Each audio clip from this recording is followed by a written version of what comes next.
Hello everybody, welcome to the stream. I hope everyone's doing well today. We are embarking on this, the 4th day of streaming for me. Second week, so happy Thursday to everyone. Hello Rose, hello Robin, thanks for coming and hanging out in the chat. I'm talking about ship names and all the cool stuff we're going to be doing today. So at some point, you can see there in the top right, we're at 240,591 gold. We need 250,000 in order to name a ship and have a captaincy ship to our own name, with our own name, which I'm going to try and get to today. It shouldn't be too bad. It should be very doable. But yeah, thus begins the standard getting all of the supplies together and getting the voyage underway. I might do a sea fort to get things kicked off, actually. There have been a few changes to Sea of Thieves. There was a 4 GB patch last night, I believe. So I was going through some of the notes for that, looking at the changes. They made some big balance changes and bug fixes for various things in the game. One of the big ones, let's see, here's what we want. I'm going to go ahead and get myself a supply crate. One of the big ones was a number of damage changes and mechanical changes, specifically to the new weapons they added with the PS5 patch. So like throwing knives work a little differently now. They're supposed to be a little bit more consistent in hitting targets, so I might play around with the throwing knives a little bit today. I've been watching some other streamers mess around with the double barrel pistol that they added, which I haven't really used and don't really like very much. It's kind of interesting. You've got basically the same sort of flintlock, but it has 2 barrels on it. And you can fire them individually, or you can charge it up a little bit and like cock back the hammer and fire both at once. It's not very good against players because the drop-off is pretty severe compared to the regular flintlock, and even though you get 1 extra round, the damage is also a little less compared to the pistol. Let's see if there's anything in here. This is one of the good outposts for supplies, actually. But yeah, so if you've got any ship name ideas, any cool concepts. I know we've already had a few ideas over the last couple streams. The parameters are no punctuation, no numbers. You can spell numbers, obviously, but no like written numbers, and it needs to be within 20 characters, I think is the limit. Mainly because there's a, I forget what they call it, like a ship's crest on the boat, and the name of the ship actually gets written on the crest, so there's a maximum space there where things can fit.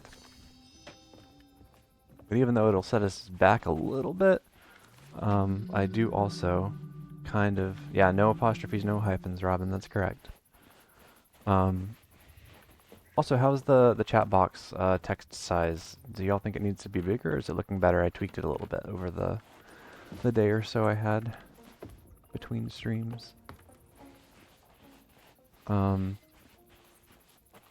What was I saying? Oh no, come on brain, don't do this to me. Even though, oh that's what I was gonna say, even though it will set us back a little bit, I want to go sword shopping today, because we still have the basic newbie sword, and they're supposed to have added a lot of new like heavy cutlasses, or not cutlasses, but like heavy swords and rapiers with the update. So I think I want to get a swishy swashy swashbuckling rapier, because that would be pretty cool.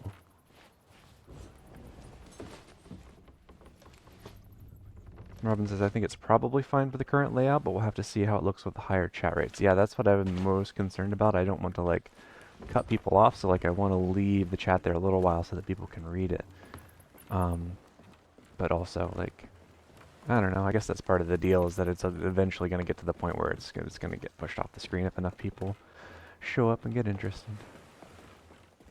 But yeah, that's the plan. We're going to make a little bit of money and shoot for the captaincy ship. That will open up a whole bunch of stuff in the gameplay. We'll be able to do diving voyages, which is going to open up some neat things. We're going to be able to sell to the sovereigns under the big purple tower over there, which is going to be huge for like keeping the flow a little bit better. It's not going to take as long to sell everything off. Now all we need is a Reaper emissary flag to get level 15 on Reapers, and we'll be good to go.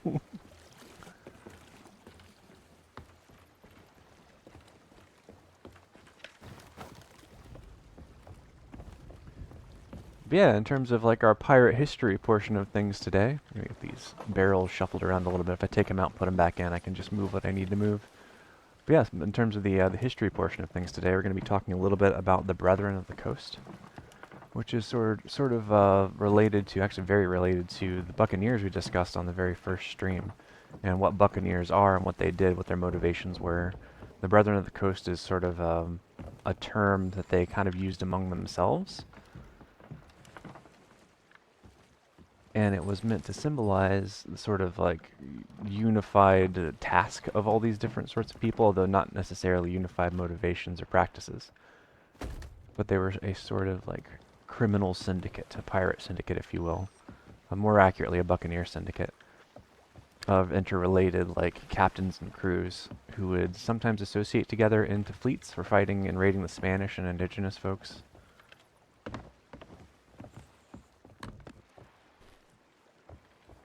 And most of them came from sort of like outcast parts of society. Either sailors who had been like marooned or abandoned in the area, or like individuals who were down enough on their luck, or just had enough of a poor hand in life to feel that it was worth it to go on the ocean and fight people in an entirely new place, rather than try and persist on land. You know, or even in like plantations and island life and things like that. There's a lot of very hard labor, and at this point in time, the chattel slavery aspect of the Caribbean was less pronounced. It was definitely still like getting spun up, as it were. So you had a lot of people working very difficult jobs, and then later those were being put onto enslaved people.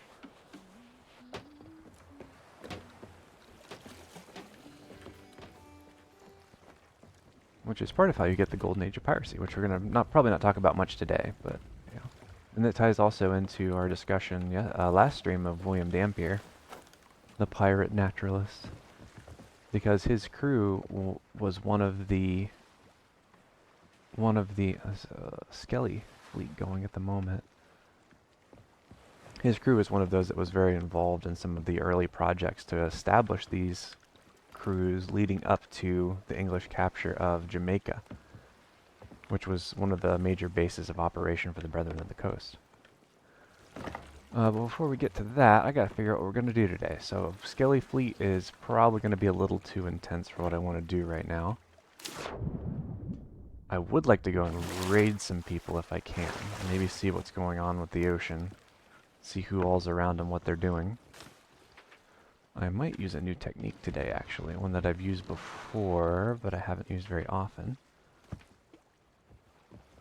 A little known trick in Sea of Thieves, if you want to figure out what people are doing and what people are likely like going around, going after.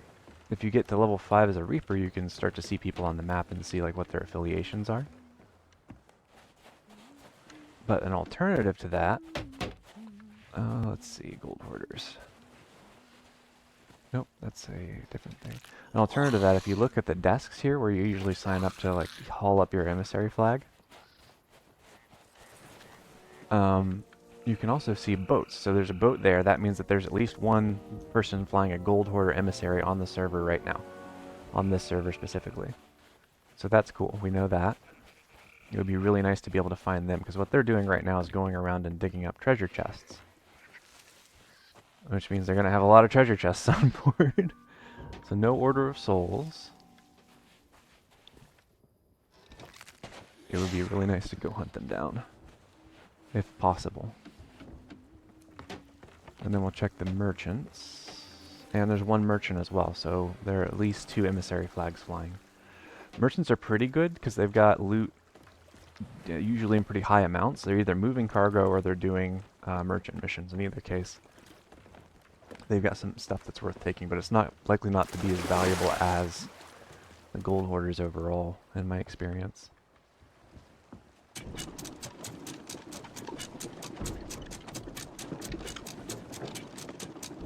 Yeah, I think we might do a seaport to get picked off here, just to get things moving.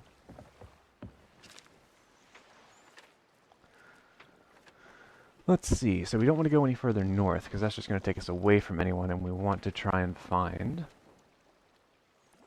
some of these folks that we know are wandering around. So what we'll do is we'll go over to the northwest. We'll take Royal Crest Fortress. That'll also put us in a centralized location, so we can maybe spot some of these other boats.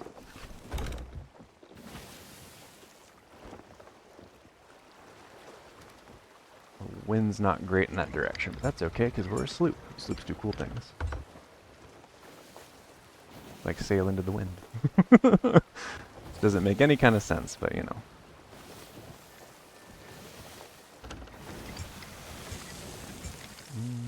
Okay, there we go. And then that'll be our target out there. Although it looks like they might... That seaport might be run, which means that someone came by there fairly recently. Because remember, normally those glow like a weird green color, right? So if it's out like that, it means someone ran it recently. And either like sold off and dove, or maybe they're still running around with treasure chests. Either way, we should probably go check that out.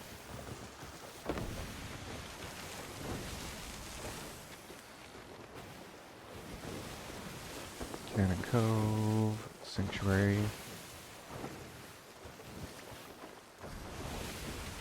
There's nothing down at Reapers. What we might do then, I know a lot of people are doing the Gilded voyages, and those are sending them down in towards the southeast corner, for the most part, based on what I've seen.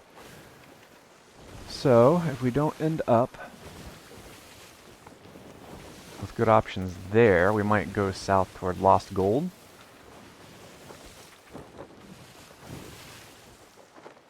Or Old Brinestone, perhaps. Maybe Crow's Nest. And that'll give us a nice sort of slice here through the middle of the ocean. Oh, speaking of the middle of the ocean.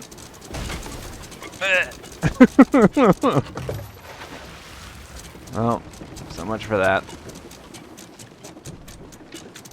Actually, I should raise the sail first. I learned that issue yesterday, or last stream.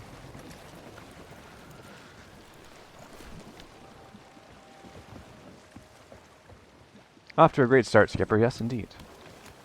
The best start here on this boat. I promise, once we get a boat and name it, I'll take much better care of it. For sure, I promise. For real. Alright, all the water's out. Sails up, so now we can raise the anchor without slamming ourselves back into the rock.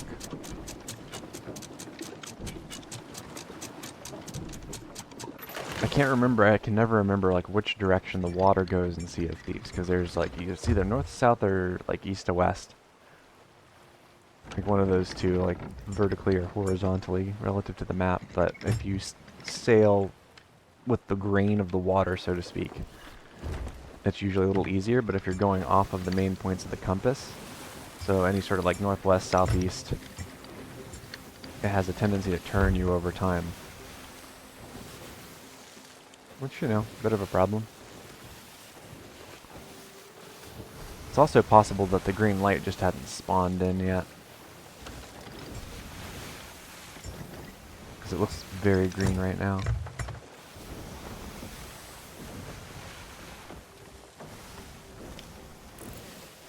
Yeah, it's looking a little better.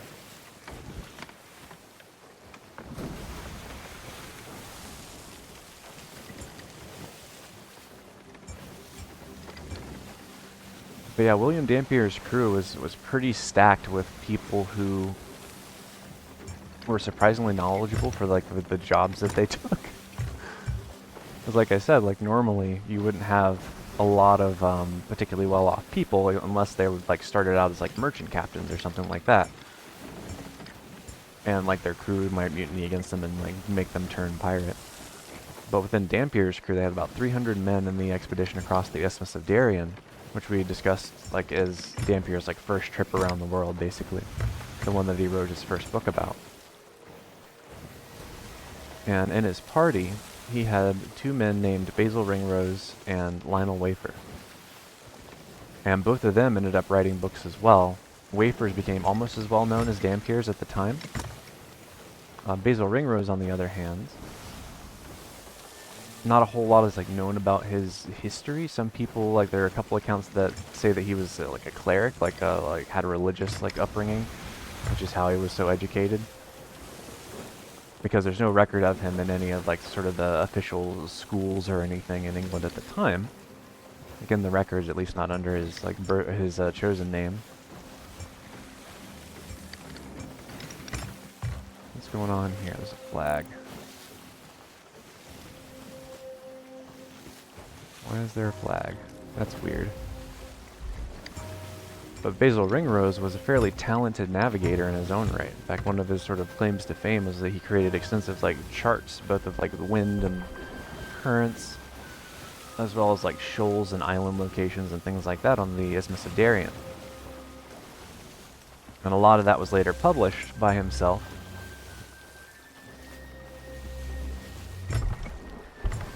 And he also had a chunk of his journal from his last expedition down into the Bay of Panama, or the down around Panama specifically. And he published that as well. But after the expedition across the Isthmus of Darien, he ended up back in London. And much like we discussed yesterday, it was very common for buccaneers and people in this frame of employ to be thrown in jail for being poor. They called them debtors' prisons. And to run out of money or not get paid for months or even years while things were held up in litigation in courts because they were funded by private investors back in England much of the time. So in the case of Basil Ringrose, actually let's try a new weapon. I wanted to try this out before we get going. In the case of Basil Ringrose, he ran out of money extremely quickly and ended up having to come up with an alternative just to like stay alive, basically. Like I think Dampier described him as having to undertake the voyage essentially just to eat. And so he came up with a scheme with Captain Charles Swan, who we talked about last stream a little bit as well, have not in detail, but one of the captains involved in the group that undertook the expedition in Darien. Okay. Remember, on these we're looking for a key to the top floor.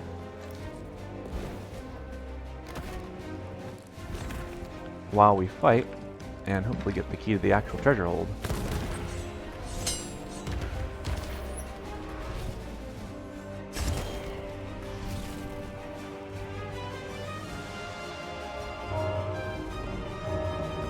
Alright, nothing here.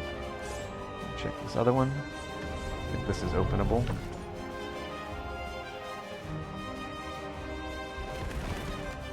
Nothing there. But yeah, so he proposed this trip to Charles Swan, a legitimate merchant venture. He's like, yeah, we take a bunch of stuff. I know a couple places down in Panama where we can sell these things. It turns out he didn't know as much as he thought he did, because they loaded up about 5,000 pounds worth of goods, which is, you know, a couple $100,000 worth in today's money. And by the time they got there, they began to realize that the places that Ringrose had in mind were either too poor to buy what they were selling, or they had nothing to trade, or at least nothing that anyone would buy back in London. So there ended up being the case that their merchant venture had completely sort of like pettered off, and they hadn't, like, they were about to essentially starve if they stayed any longer in the Caribbean. Let's see, bounty skull. So, which is a depressingly common story of the era, and basically when that happens, the only options that are left are either for the party to split, or for the party to go privateer or pirate, buccaneer in this case.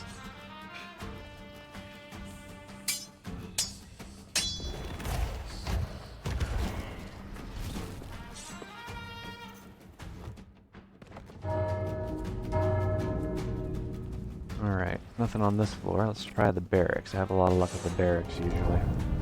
Well, this might be one. Every little coin counts. Nothing there.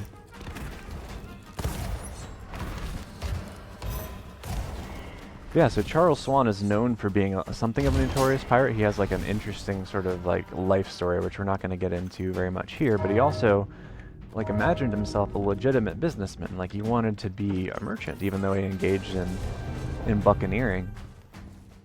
his aspiration was to be a legitimate merchant, because that was like a more secure form of exploiting the wealth of the Spanish Main. So he was constantly sending letters back to England being like, I promise I'm gonna be back, I'm gonna pay all of you your money, I'm very sorry, they're forcing me to do it, it's not my fault.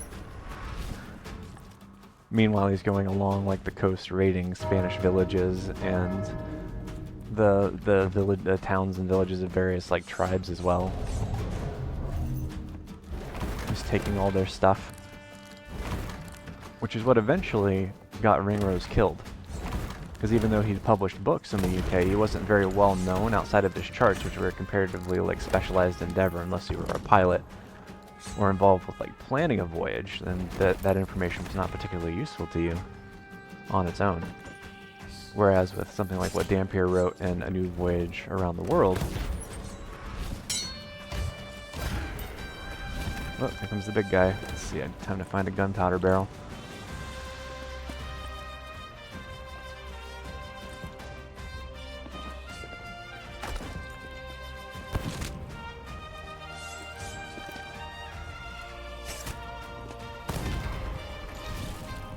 Yeah, like A New Voyage Around the World, like Dampier's writing style was comparatively simple for like anybody to read. You could pick it up at your local bookstore, quote unquote.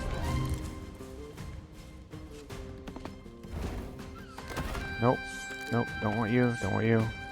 Where's the big guy? Oh, crap.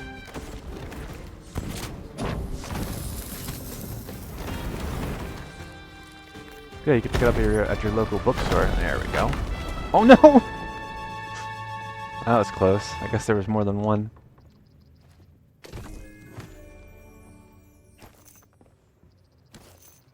Still no luck finding the one I wanted though, because I really want that upstairs chest. Or the upstairs closet. Yeah, I should have gotten more caffeine today. Maybe I should get more caffeine. We'll see. But yeah, so Dampier stuff was comparatively simple to read. So you could read about, you know, far off places and cool things. You could read about flamingos and avocados and how to make guacamole, which is one of the things he's noted for. He talks about like using chopsticks. He's one of the first Europeans to describe it, and he also learned how to use them, which is pretty cool. It's one of the first written descriptions of like tortillas and like all these other interesting things, whereas Basil Ringrose is just writing, well, the wind kind of comes from this direction and there are some rocks here.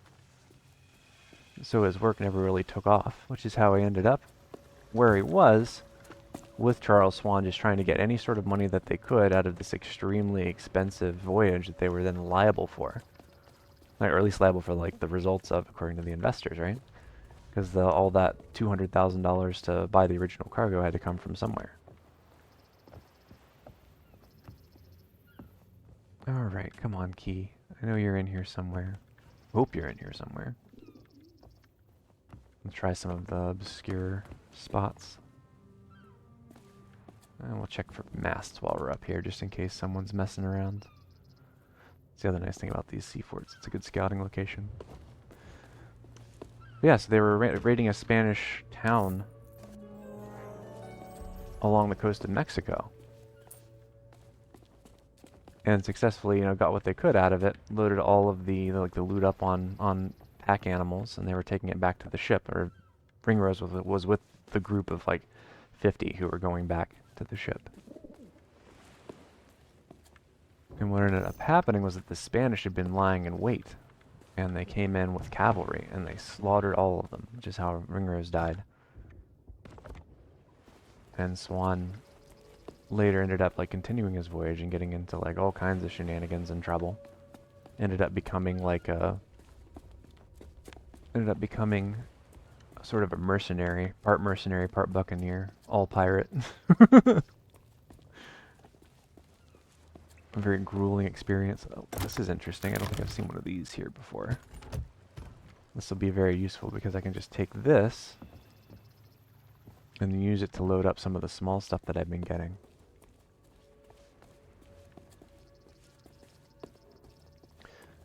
But yeah, that kind of ties into what we were discussing Tuesday.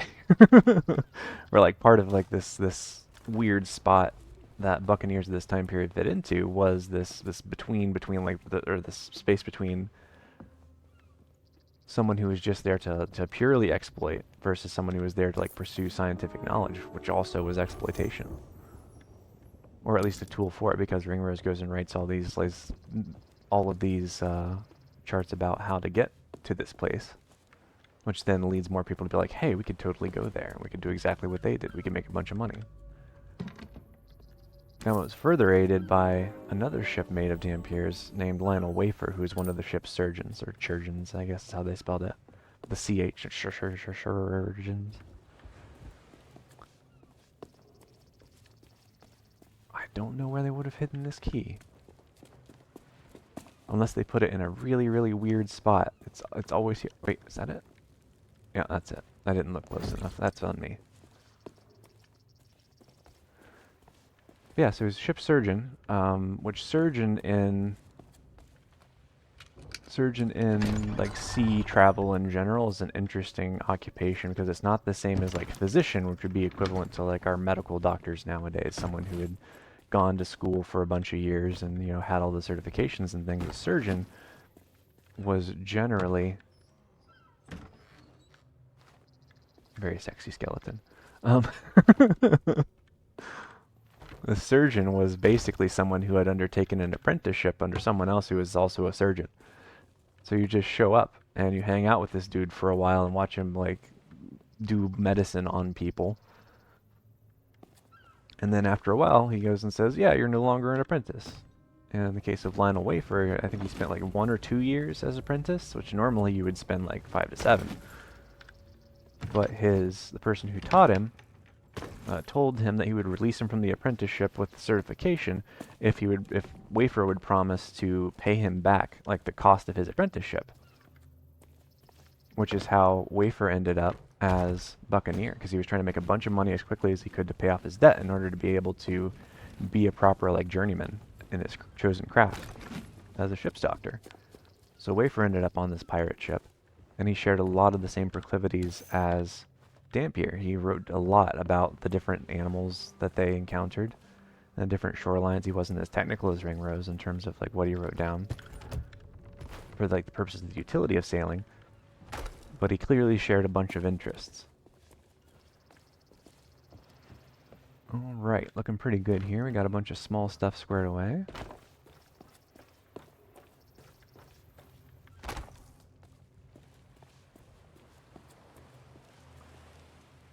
Horizon's still looking surprisingly clear. I'm not really digging that, actually. I was hoping to find something to go after. But that's fine, all in good time. Not in a rush.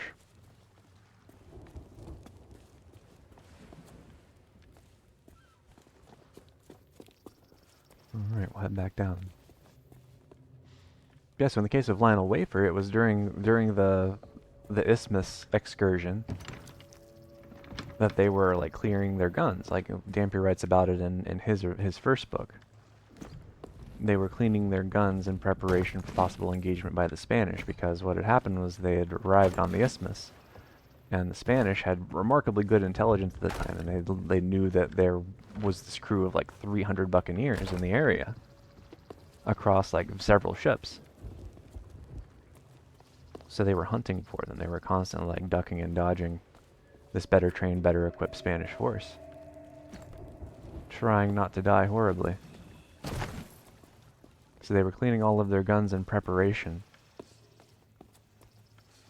And part of that involved like removing the charge that you would be holding in the gun. So you would use like a corkscrew or something like that to pull the shot out. And then you would pour out all your powder, and you didn't want to waste it, of course. So you would lay all the powder out to dry, right? And as he was doing this, someone came up behind Lionel Wafer smoking a pipe. Smoking a pipe near a black powder especially, which is incredibly volatile. Not a great idea. Not the smartest move. Ended up lighting the powder itself on fire with like the whole thing sitting in Lionel Wafer's lap. So sets off this powder and burns him super badly all across his knee, to the point where the poor man can like barely walk. And of course they're running from the Spanish, so they can't afford to slow down. Yeah, pro tip, don't do that. Yeah. Don't smoke pipes around people who have, like, exposed, like, gunpowder. Uh, I don't think it really was Lionel Wafer's fault, because what else you gonna do, right? You're in the middle of a jungle. You're relying on, like, the kindness of, like, the various tribes of the tribes of people in the area to keep you fed. 420A, yeah. Indeed. The number. The weed number. Also, interesting side note to that one, Robin. William Dampier is one of the first Englishmen to describe, like, the practice of and effects of smoking marijuana. He also wrote about that after he encountered it. But yeah, so Lionel Wafer's got all this black powder in his lap while they're cleaning the guns, and it gets lit on fire. He burns his knee, and he can no longer keep up with the rest of the party. So they've already left a couple people behind. William Dampier is kind of salty about this in his book, because he's tried to convince everyone. You've got 300 other people, right? And then it's a democratic process for, like, deciding most of these things at this point. So you have to convince 299 other people that whatever you want to do is probably a good idea. So early in the expedition, Dampier is trying to insist, based on his knowledge of geography and Ringrose's charts, that the spot where they're at is probably one particular river along the coast of Panama, that they could just take the ship's boats and they could row up along this river and get where they wanted to go with a minimum, like, amount of exposure and effort compared to walking your way through dense jungle. Robin says, all those coins in that pile, and they ended up being under 500. I know, right? It's very disappointing. Like, it's better than the little coin pouches you get, but, like, it's not that much. It always feels like it should be more. And so Dampier spent a lot of time trying to convince, or spent, like, at least some effort. He doesn't say, like, how much in his book, but he spent some effort trying to convince people to, like, let's take the river, guys. Let's use the river, guys. It's right here. And doesn't succeed. And then as a result, they end up leaving 2 people behind, and then Wafer and, like, one other man who I don't believe is named, they end up being injured, and, like, they also need to be left behind as well. So they leave them in a particular village. I forgot. I gotta bring that back. I forgot about these chests. I messed up. Brain's running slow today. Robin says they want the aesthetic of giant piles of coins, but without the economy, inflation, and being able to regularly find and collect giant piles of coins. Yeah, basically. Like, I think that's part of the reason why, like, they tend to obfuscate a bunch of the loot in chests, because it always makes it look like more than it is. Like, you've got an entire chest of loot, and it's like 3 things worth like 1,500. Yeah, so Wafer ends up being left behind with a tribe of the Guna people, who are still around today, which is pretty cool. They managed to survive. Which did not happen for a lot of tribes in this time or these places. But yeah, he spends an entire year living with them on the Isthmus of Darien after his expedition, like, abandoned him. Alright, so we got all that. Time to go out and harpoon all that in, and then we can come up with a supply crate and get all that together. Also, I don't want to get drowned by this rainstorm. I should check the hold. I know it can't sink us, but I don't like letting water in any more than it needs to be. Is that a boat? No. It's also going to complicate the question of, like, finding that treasure ship.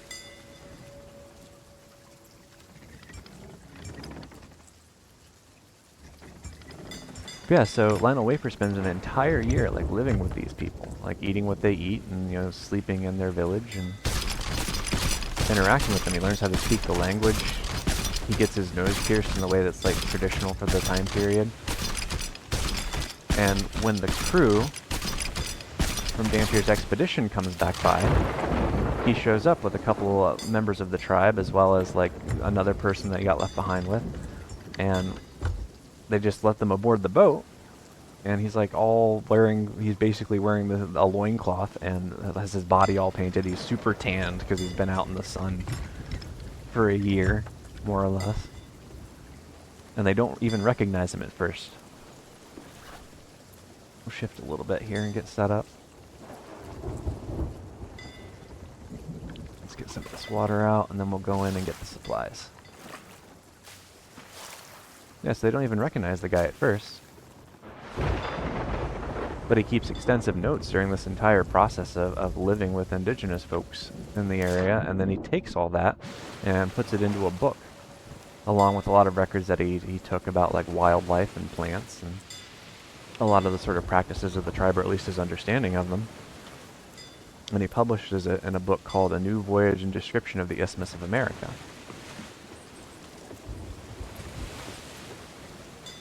And it doesn't become like quite as popular as Dampier's, because Dampier has the distinction of being able to sort of project the air of respectability a little better than Lionel Wafer, partially because I suspect of the, I have no evidence for this, but of like the prejudices of people who've lived with various tribes, because of that's how you get a lot of stories like Robinson Crusoe.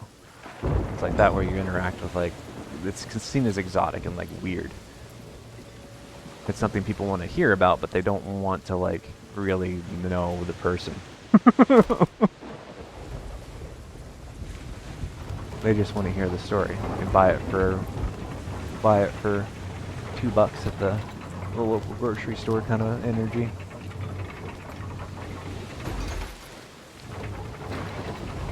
But the other advantage that Wafer's book has, that it's much more anthropologically focused than Dampier's. Dampier's accounts of like other people and their practices are fairly short. In A New Voyage Around the World, he spends a lot more time describing animals and things like that. He's also very wrong on a number of things, both Dampier and Wafer, as it turns out. But yeah, so they all eventually like find their way back to England, and Wafer's book becomes, you know, something of a qualified success. I gotta be careful because you can overstack these. You can overstack the slots in here because it's based on number of slots. So you've got, I forget how many it is. Yeah, you've got these 16 slots here, and once you've filled up the 16 individual slots, no other individual types of things can go in it. So you gotta be careful when you're stocking up. Yeah, he gets back to England and publishes his book, and his book ends up becoming, or catching the attention of a group called, I wrote it down here so I wouldn't forget, the Company of Scotland. So it was like the Scottish equivalent of the East India Company is what they were going for, but they never got nearly as big or as powerful. What they did want to do was found a colony on the Isthmus of Darien, exactly where that expedition had taken place. Which comes back to what I was talking about with like a lot of this stuff, a lot of this exploration and a lot of this science, quote unquote, that they were doing. It was definitely like scientific endeavor, like was directly tied to the project of empire and colonization, so much so that they requested of Wafer that they be allowed to use like excerpts from his book as sort of like the propaganda and the material that they were distributing to find investors for this project. They were going to make a colony named New Caledonia on the Isthmus of Darien. Let's see, got a couple here.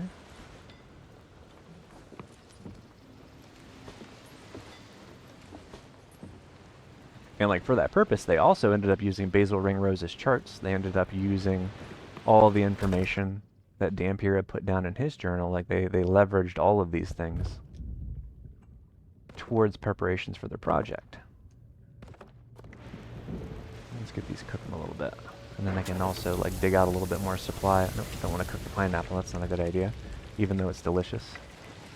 This game does not acknowledge the deliciousness of cooked pineapple. No, stop. There we go. Nope. Voila.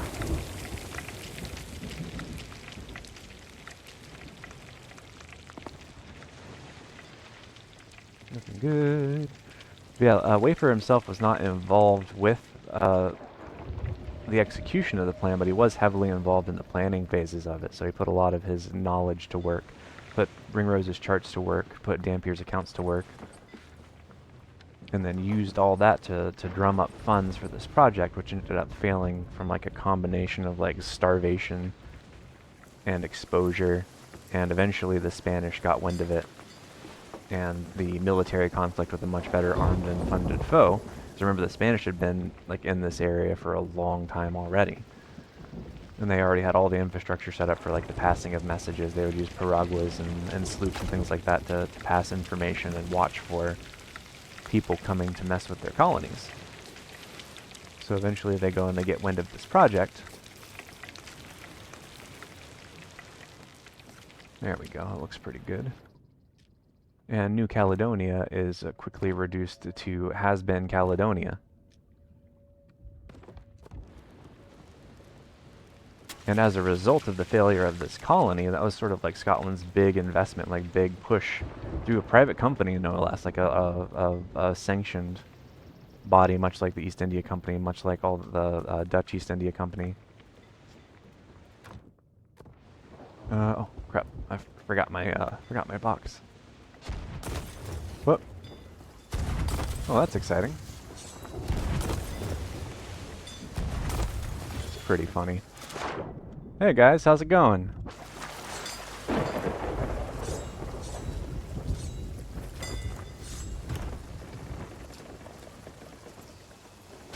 Yo!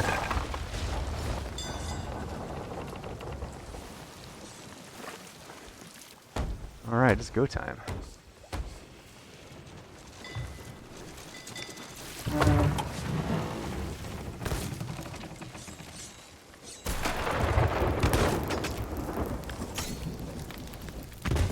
Ah, got me. This should be interesting. Rip box, exactly. I should have kept a better eye on the horizon, but now we got a fight on our hands, which should be fun.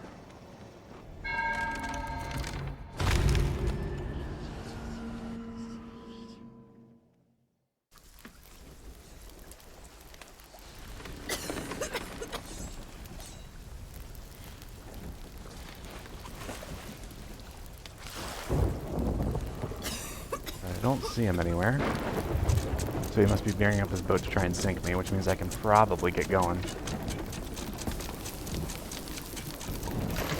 Which will be fun, I'm excited. So we'll get a turn in here so he doesn't have quite as much of an angle.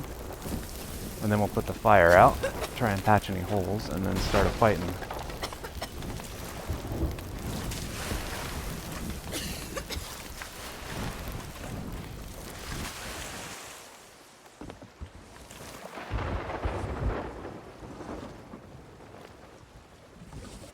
Where'd he go?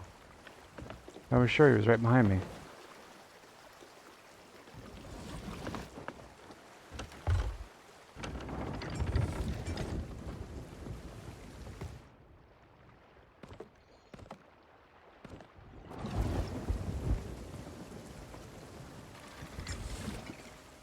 DC'd maybe? Well, if he DC'd, then his boat would still be here for at least like 5-10 minutes. That works.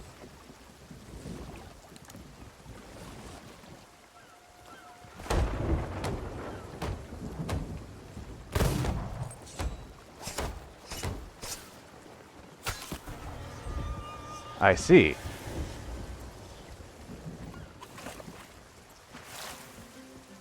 I'm not sure what he's up to.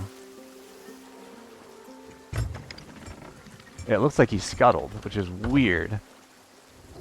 I don't understand why he would scuttle. Because you see all those things there with the leftovers of his ship. And now he's dead, so he's going to respawn on his boat? His boat sunk apparently. Yeah, maybe he rammed it into my ship? I don't know. Why would his boat sink? That doesn't make any sense.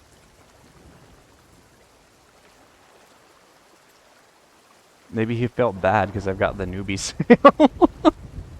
That's possible. But he wasn't even like that slick as a... He was busy on your boat doing whatever. Yeah, whatever it was that he was doing. I don't know. It's very strange. I need to find him. I wanna rematch.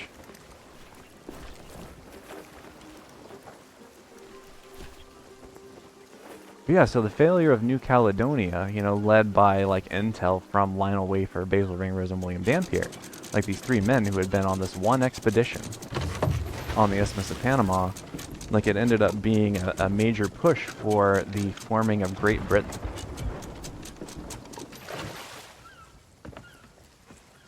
Because the Scottish people were so poor after all of this, like, failure of their project.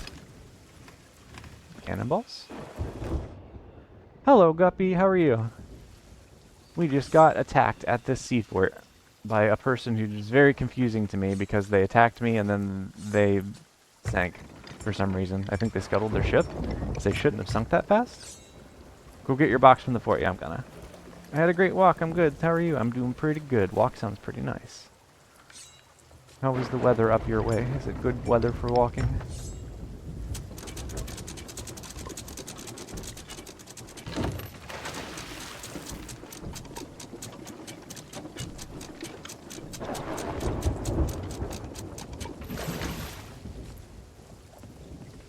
Yeah, so like all these three people, like even just these three people, like were all tied together to like the forming of Great Britain because the what was it?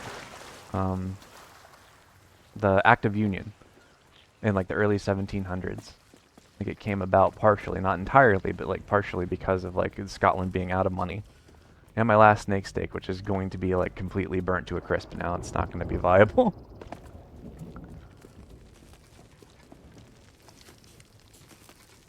Yeah, that's not good. I'm just gonna act like that didn't happen.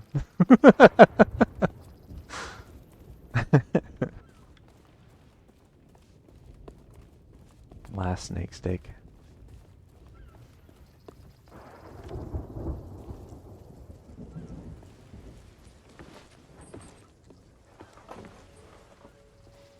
But yeah, what does all of that have to do with the Brethren of the Coast, who are like our main topic of discussion today, right? Well, because the people involved with this expedition across the isthmus, they were part of like this movement of the Brethren of the Coast. So originally it was formed by French Huguenots and English Protestants as an attempt to sort of get a de facto colonial foot in the Caribbean. They started out on Tortuga, which, you know, insert Pirates of the Caribbean quote here. I don't know, is this guy coming back? Is he doing anything? I don't see him anywhere. I'm still disappointed that I didn't manage to spot him. But yeah, they settled on the island of Tortuga, and like we were talking about in the very first stream with buccaneers, they started out as hunters. So they would hunt, you know, whatever animals they could get a hold of. They were well known for being very good shots. I think I got everything from up here. What's my variety looking like? I got extra spots in case I get good ammo. That's nice. The problem was that they were not Catholic, which the Spanish were. They were not Spanish, which the Spanish were. And they were also selling their goods to non-Spanish ships in the region, so they were supplying the enemies of Spain for the most part, because at this point Spain was at war with almost everybody. Which is also, you know, they were pretty upset about. But furthermore, they were trading all of their goods, so they would hunt these wild animals, and they would put them on these things called boucons, or what the French would call boucons. And they would make the stuff called buccaneers, which is like it's like a smoked, cured meat. Kind of like a jerky, basically, like a smoked jerky, which is a really good food stuff for the time period. They would also sell like the tallow. They would render out the tallow, and they would sell the hides and all this stuff. But they were trading all of this for guns and ammunition, because they already had all the food that they needed, and they were living very similarly to how like the indigenous folks would live in the area. So they didn't need a whole lot. In fact, like the practice of the boucon, which is like, it's like this basically grill made out of sticks, right? That you place above a fire in order to cook your food. And the Spanish called them barbacoa, which is where we get barbecue from. But because they called them boucons because they were French, that's where we get the term buccaneer from. Robin says, you got water in your boat? Yeah, it's the rainstorm water, I think, plus the hole in my boat water, hole in my ship water. But the Spanish obviously didn't like these like very armed individuals hanging out, not having any sort of like Spanish loyalty, and also arming other ships that were coming through the area, usually to trade in the gray market that they themselves had created for all these goods that they were extracting from the Caribbean. So in order to sort of like manage their own affairs on the island of Tortuga, that's where you get the Brethren of the Coast. They took like common law practices and things like that and integrated them into a sort of like loosely affiliated republic made up of various ships and captains and crews.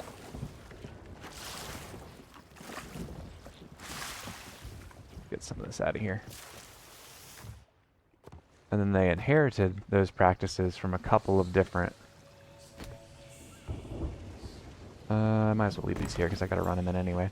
But they inherited these practices from a number of different individuals who were like noted early buccaneers like Henry Morgan. Let's see. I'll pick this up. Or like Francis Drake. I'll take some of this. That they started out as like a sort of like working in the margins. So they weren't working for anyone, but they were definitely helping certain people. Let's go for Reapers. We'll sell the stuff at Reapers and we'll go south. Maybe we'll run into that guy again. He looks like he would be a good fight. Especially because I think he was a solo sloop, wasn't he? I didn't see a second guy anywhere. Y'all might have had a better chance to look than me because I was my brain was running in circles. Skelly Galleon over there. Sloop over there. Yeah, the one guy, yeah. I think it was a solo. I think that might be him as well. But also, he's not going to have anything other than the emissary flag, which, like, as I discussed in like the first two streams, like my main goal is to take stuff. So what I would rather find is that gold hoarder's ship. That would be if I had my druthers.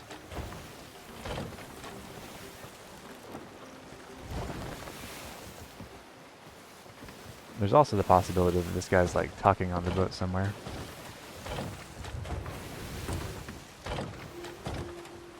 What is that sound? What is going on?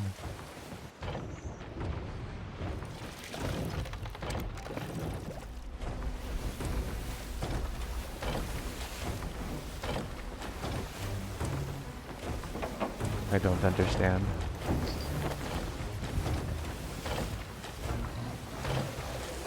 We got a Meg though. Wait, is that? No, that is not the Shrouded Ghost. Big shark.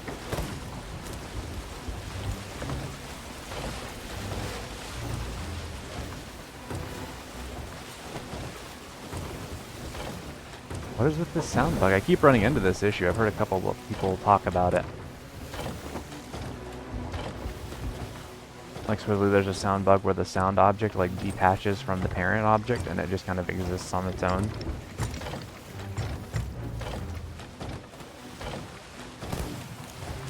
Let's see what we can do here.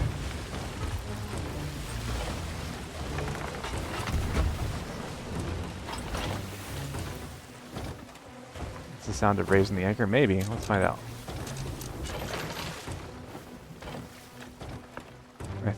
I think you're right, Robin. It does sound like it's in that area. At least it sounds like it's in the area, but it may not be that one specifically.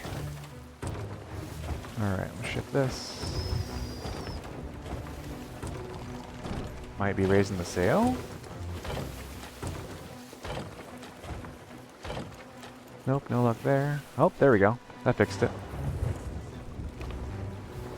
Very strange.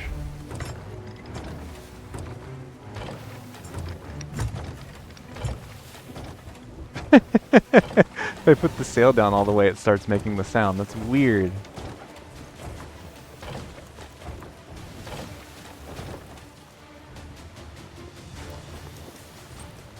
Alright. So that's going to be our boss galleon. Might as well fight them. That could be a fun fight. Let's go for that.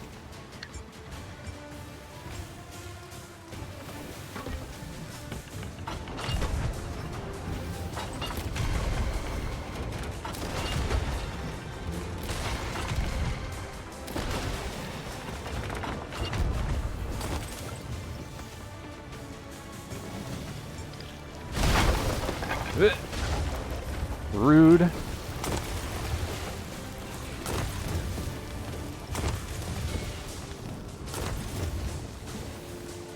Galleons do love fire. Let's go ahead and put this... plug these holes before I have to deal with any of this other stuff real quick. Robin says, goodness, the chat latency, is it bad?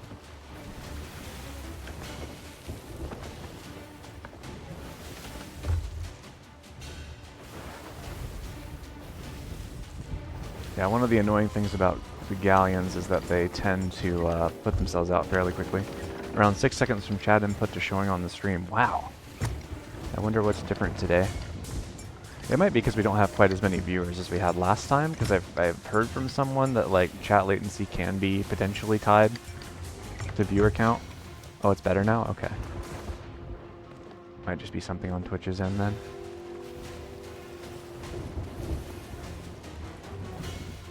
Is it going to make the noise at me? No, we're good. Alright. But yeah, it's wild to think of. Like, at least it's wild to me. But yeah, so it was just especially bad in that moment. I got you. Okay.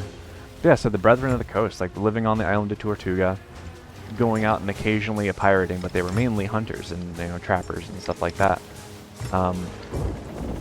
And they weren't really acting under the purview of any power. They weren't acting under the guidance of the French government or the English government, just under the tolerance of them. And they were having a detrimental effect on the efforts of the Spanish as well as anyone else living in the area. But they were useful, and that utility is ultimately the most important thing in their survival in this time period. Because what ended up happening eventually was that the English indirectly, like, did it go down? No, I think they're just stalled, maybe? That shouldn't have taken them down that quickly. Huh, maybe the rain got them. But yeah, so Oliver Cromwell sent an expedition down to the Caribbean, specifically targeting Jamaica and Port Royal. And when he did that, they recruited the assistance of a number of buccaneers as like local guides and pilots. This storm is not going to be good. This is going to be an interesting looting attempt.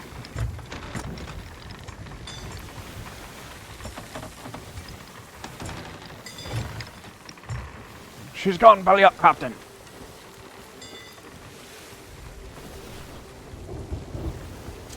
Aye, shipmate, that she has. Alright, I'm going to anchor for a second because I don't want to deal with this storm until I figured out where this treasure actually is. There it is. Okay, that works. Can I hit it from here? I can't hit it from here. Okay, I'm going to have to pull up the anchor and turn her a little bit in order to get an angle and then drop the anchor again so I don't have to deal with potentially having holes in my ship. But yeah, so Oliver Cromwell sent a somewhat infamous English expedition down into the Caribbean without like the full commitment or acknowledgement of the U.S. government, sort of like a false flag, not false flag, like situation, but like a gray operations. And he sent 2 commanders with this expedition, one of whom was William Penn, if you can believe it, like that Penn, like named Pennsylvania, the state of Pennsylvania, named after William Penn. So he shows up in an attempt to sort of annex Jamaica and Port Royal from the Spanish, with the aid of buccaneer pilots and buccaneer sharpshooters. Because one of the practices that the buccaneers sort of pioneered, they have these guns that are referred to as buccaneer guns, which are essentially smoothbore muskets, but they had like 7 or 8 foot long barrels. So they were incredibly accurate, and then you could overcharge them with a lot of powder and get them out to like a very long range. And they drilled a lot with these weird, super long guns to the point where they would often, put men on their ship, specifically trained for shooting at people on the other ship, usually aiming for like the helm or their command structure in order to like, mess with them.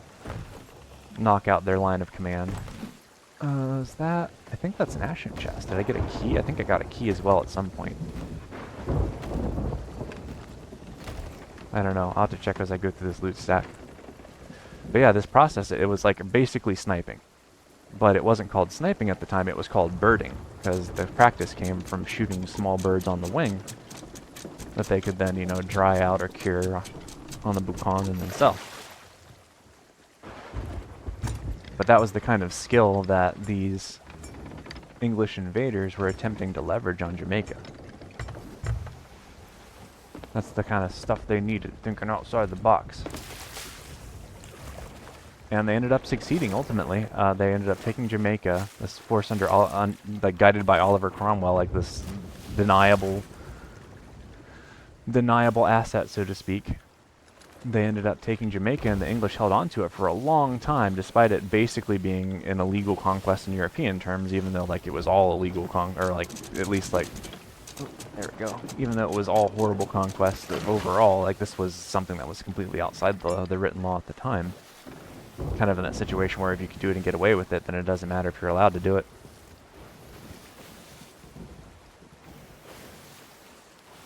Pretty good pile of loot. Robin says, in fun fact, sniping was named after the difficulty of shooting the sniper. Ah, that's interesting. That's good to know.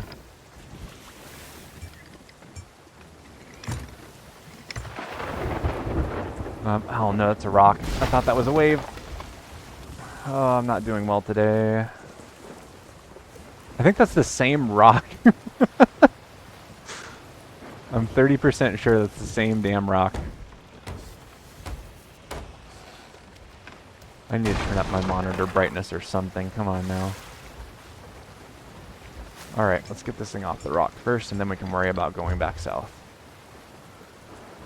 We're not going to sink immediately. Birding is sniping, yeah. That's pretty cool. However, the Sea of Thieves, like, I think they call it the Eye of Reach, their sniper rifle that has, like, the weird telescope, like, taped on top, that is completely apocryphal. It's not even, like, anything that would exist until, like, the 1800s at the earliest. So these dudes were just doing it with the iron sights, which is pretty impressive. But yeah, so after the capture of Jamaica, Jamaica became an English colony in the Caribbean, like the main British holding for a long time.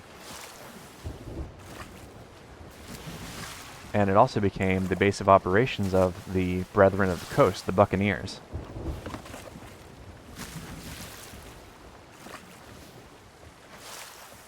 In fact, that's where Henry Morgan sort of like set up shop after his initial forays into buccaneering. He's sort of like considered like the king of the Buccaneers. He's like the dude that everyone tried to emulate at the time. Robin says, you're just fighting the rain at this point. Yeah, there's not really any winning on that one. I need to get down to Reapers so I can sell all of this off before I get caught by that other Reaper. But it's also going to involve turning into the storm, because I'm pretty sure the storm is directly over Reaper's hideout right now. But that will also give me some cover, so let's give that a shot and see where we land. Yeah, so Henry Morgan, king of the Buccaneers, he goes and sets up in Fort Royal along with all the other sort of Brethren of the Coast movement, so to speak. And he's it's a little bit difficult to view Henry Morgan as a villain from the colonialist perspective, even though he was like trash talked by a number of people. Like there was a major book of pirate history, like populist pirate history, that tried to like badmouth him because the author didn't like him particularly. Robin says, I think you're selling directly into the wind right now. Yep, basically, which is something you can do in this game, which should not be possible. It's also very awkward because it's into the storm, so it's going to slow me down even more. So it's going to look like I'm not moving, but I am moving. But he also definitely engaged in a bunch of terrible things. As we discussed in our very first stream, he owned 3 massive sugar plantations and a lot of human beings. Robin says, well, if you couldn't do it, they'd have to add oars to the boats, which would be really cool. I would love to see sweeps on boats in a pirate game. That would be amazing. That should be the way that you have to, like, go against the wind. But I don't think they have enough people to a boat for that to be a viable option.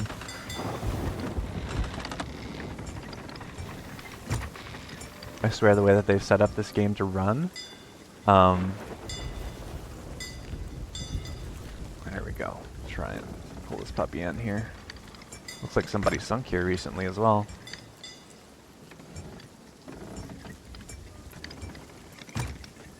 just gonna nudge it up to try and stop us so we don't go very far.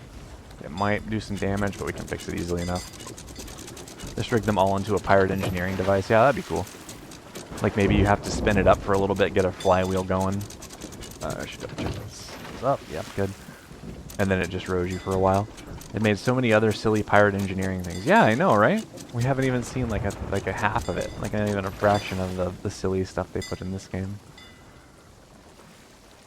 All right, we'll get this patched and then we'll go sell. Yeah, so Henry Morgan arrives at Port Royal during this time period and like has a huge effect on like the motivations and organization specifically of this sort of syndicate of pirate captains. You've essentially got people who are like these crews who are their own individual sets of people with their own like ships accord with that everyone has to sign on to. And then sometimes they arrange themselves into collections of these smaller wholes, you know. Into little fleets, make little flotillas and go do their thing, mess with the Spanish and come back. But Henry Morgan, during this time period soon after capture Jamaica, didn't do a whole lot of buccaneering. He just kind of like existed off of his reputation as a particularly talented and successful buccaneer. He married into what was I gonna say? My brain. Yeah, he married into a wealthy family basically, and then used that, like, leverage those connections in order to, like, buy his first plantation.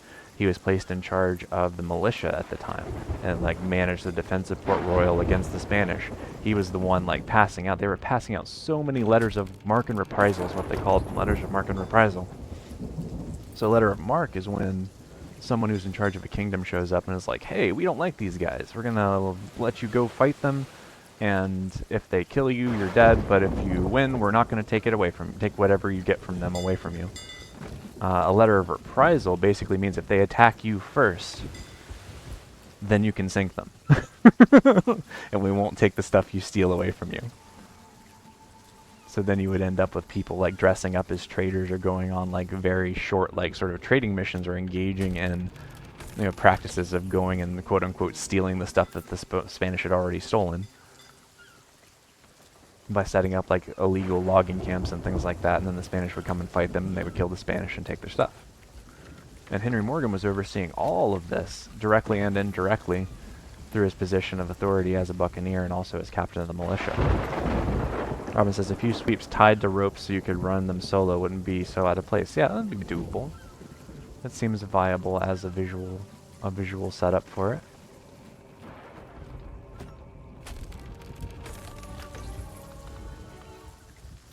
I'm so excited to get a captaincy ship because then we won't have to do any of this. Selling like this.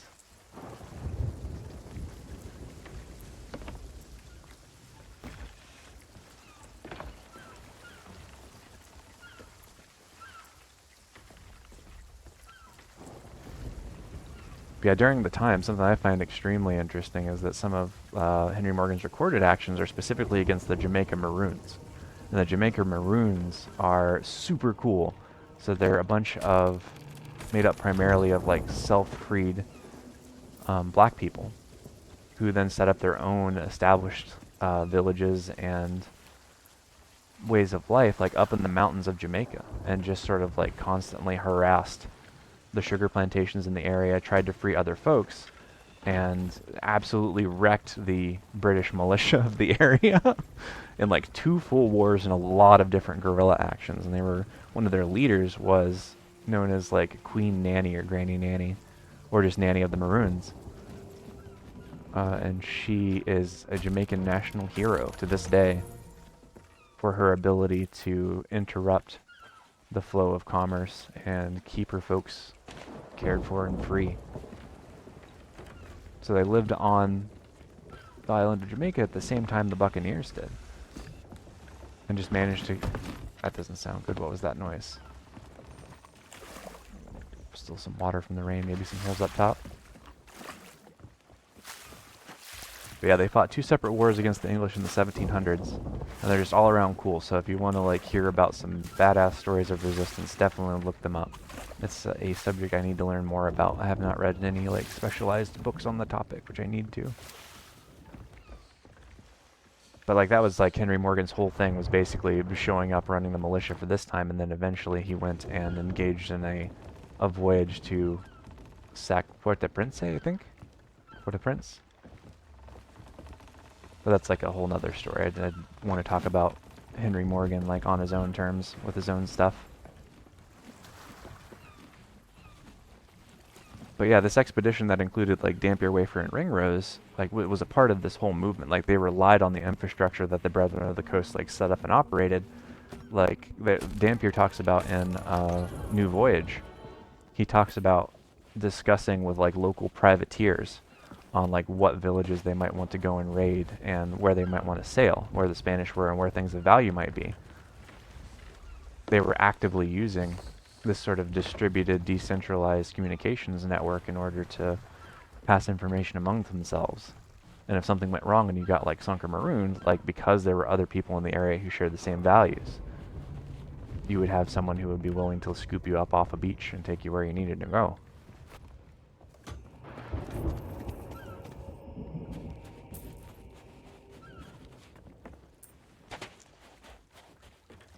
And like that same practice of, you know, we want to establish a business operation in the area. That Stephmo says hello. Hey Steph, how you doing? Good morning. But yeah, that same sort of playbook that the Buccaneers originally used on Tortuga was something that Dampier himself engaged in. EP. Oh. I think I talked Tuesday when we were discussing Dampier in a little bit more. Oh, I can't sell this here. This is a supply crate. Oopsie. But yeah, Dampier engaged with the Baymen. So the Baymen were like pirate loggers, or basically pirate lumberjacks. So they would, you know, log for the dry season whenever they could, and then they would turn around during the other seasons and they would engage in like a gray market trade up and down the coast, selling off what they'd like harvested, or they would go and turn pirate or privateer for a while and raid the Spanish merchant ships and things like that, some of the softer targets moving up and down the coast. Remember I was talking about how like the Spanish communication network relied heavily on these sailed canoes called piraguas and these small sloops constantly moving up and down distributing goods and services and also like passing news. So they would interrupt that process during the seasons when they couldn't log. But what they were logging, what they were cutting down, was this stuff called logwood, which is a weird name for wood, I know, and it's not really wood. It's like a legume. It's like a gigantic beanstalk. But what it was used for was dye. They would take this plant that was like the size of a tree, and you would cut it down, you would dry it out, and then when you grind it up, you get logwood. It sounds like something you would like find in RuneScape. I'm just gonna go cut a bunch of logwood over here. But you would grind it down, and you would get like a purple dye out of it. And it was extremely valuable. And the Spanish did not want it being extracted under any circumstances, because up until the Baymen started doing their thing, they had a monopoly on this particular resource back in Europe. It was used in a bunch of like cheap black dyes, which at one point like black dye was incredibly expensive to make, which is one thing reality shares in common with video games.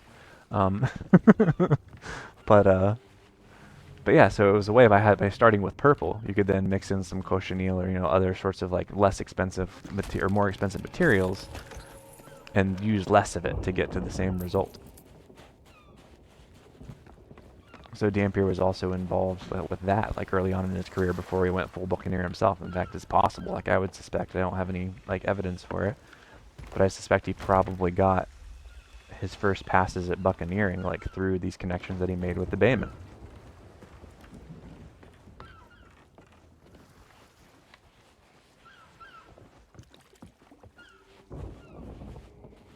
And that kind of like loops itself into the discussion on Tuesday. We were talking about how part of the goal of all these privateers and buccaneers like running around the Caribbean, like a big part of what their unofficial service was to the rest of the Imperial project, was providing this information of how to navigate these spaces, because no one knew what they were going to find. Like they knew that there was land there, they knew that there were people there, and there were plants that were useful, but you stop on a coastline and it's like going off the map in a Minecraft server. You don't really know what's around you anymore. It's not like you being over by your homestead where you know where to like find your water and you know where you've set up your fields, you know. You got to figure out where all the biomes are.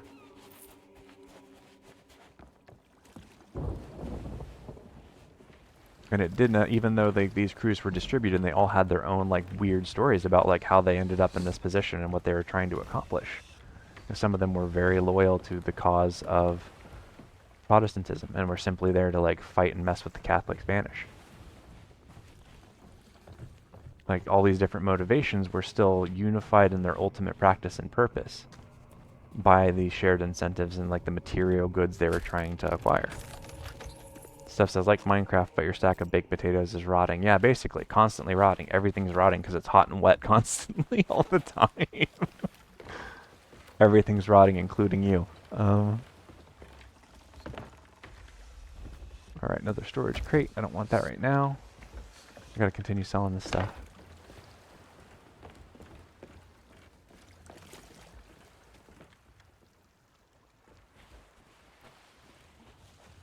But yeah, the Baymen basically kept doing their thing until like there was a big peace between William of Orange and the Spanish, which sort of like brought an end to official hostilities, which meant then that the letters of marque were a lot less freely flowing than they were during the days when England had like freshly captured Jamaica.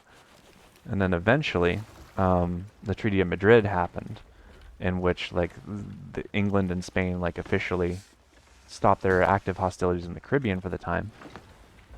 And as a result, they had to give back like all the things that they quote unquote stole during this raid by Oliver Cromwell and William Penn and all this other stuff. William Penn ended up being like just fine. He like managed to successfully rehabilitate himself at the end of the whole Cromwell affair. And like I said, like Pennsylvania got named after the guy. He wasn't hurting for anything. Like the Penn family, extremely well off, and ended up featuring highly in U.S. colonial history up to and including the Revolution and past it.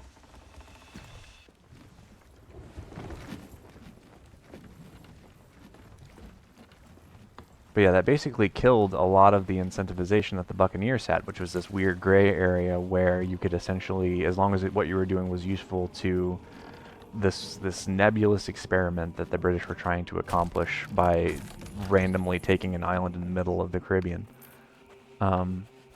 As long as it was useful, like you could do it. You could go do it, and you would have a place to come back to, kind of like the way Tortuga is handled in the Pirates of the Caribbean movies, which is not accurate to history per se. But, you know, shares some similarities. But yeah, you would have this place where you could go to refit. You could find other people of like mind and motivation to join up with you in any expedition if you could convince them to.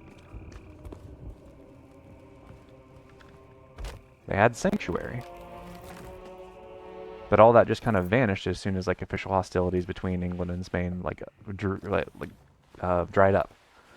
And on top of that, you had the slave trade, the transatlantic slave trade, running constantly during this time period, with like higher and higher numbers of enslaved Africans. Who says I would cry? Yes, it would make Minecraft a very different game if you had perishable food items. It would be very difficult, I imagine. Yeah, so you have more and more enslaved Africans being moved into the colonies at this point too. So the things that these men would do, like during their downtime when they weren't on the sea being buccaneers, being brigands, stealing things from people, they would work other like odd jobs as like smiths and like shipwrights making repairs and like logging logwood or other things, or raising animals. They would work all these jobs that were then being replaced by much wealthier people who are buying people from Africa and then like using them as their labor source for all these odd jobs. And these are people who did not have the means to afford to get back to Europe, and if they did, they would be so poor that they would have no options when they got there. They would have to go back to this life of like eking out as like a poor person in European society at the time, which is pretty awful. Steph says, you're just playing Vintage Story then, which is getting boats soon. Wow, that sounds really cool. Vintage Story with boats sounds great. Chest hauling is best time for story time. It really is. They'll be a little shorter eventually, which means I'm going to be like running through all of my plans for the stream a little less quickly.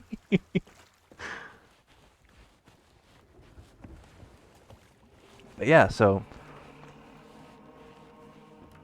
you suddenly end up with a region of the world that is full of disenfranchised Englishmen and Frenchmen, and Dutch. There were some Dutch involved with the buccaneers as well. But you end up with an area of the world full of these people who are terrified of being poor and have gotten used to being able to, like, walk all over everything and, like, have a lot of autonomy, be able to work for a share instead of a wage, like all these other like practices that they've become accustomed to. And on top of that, they get to kick around anyone who's already living there that they feel like, as long as they think they can get away from it. Fail sons, yeah, essentially. You've got like a bunch of people who don't have a lot of other prospects going on. They're sixth and seventh sons of wealthy families, if they're from a wealthy family at all. A lot of them like have apprenticeships that allow them to be useful on ships, but aren't necessarily as valuable, useful, or recognized on land. And on top of that, yeah, they've got that sense of entitlement that being a colonizer has like given them.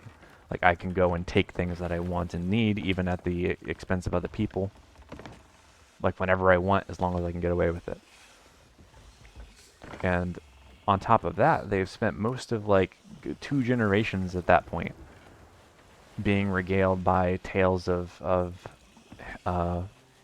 Captain Morgan and Henry Avery and these other buccaneers who were much more tightly aligned to power and came from much more privileged backgrounds. And, you know, that good old issue of like, that's what a real pirate is, or what a real buccaneer is, or a real man is. And this combination of factors is a big part of what drove and led to the golden age of piracy. And they're creating of a pirate republic in Nassau that was specifically like built off of the bones of the Brethren of the Coast, and built off the legacy of some of these better known pirate captains, buccaneer captains specifically. And also was definitely panicking the crap out of the European powers, because suddenly, whereas they had been able to like leverage and control people more directly before through the issuing of like readily available letters of marque, now they had a bunch of people who wanted to get rich and did not share that sense of loyalty anymore. It's where you start getting your Black Barts, and you start getting your Charles Vanes, and people who weren't necessarily interested in playing by the rules if they thought they could get away with it otherwise. Now that the rules had tightened.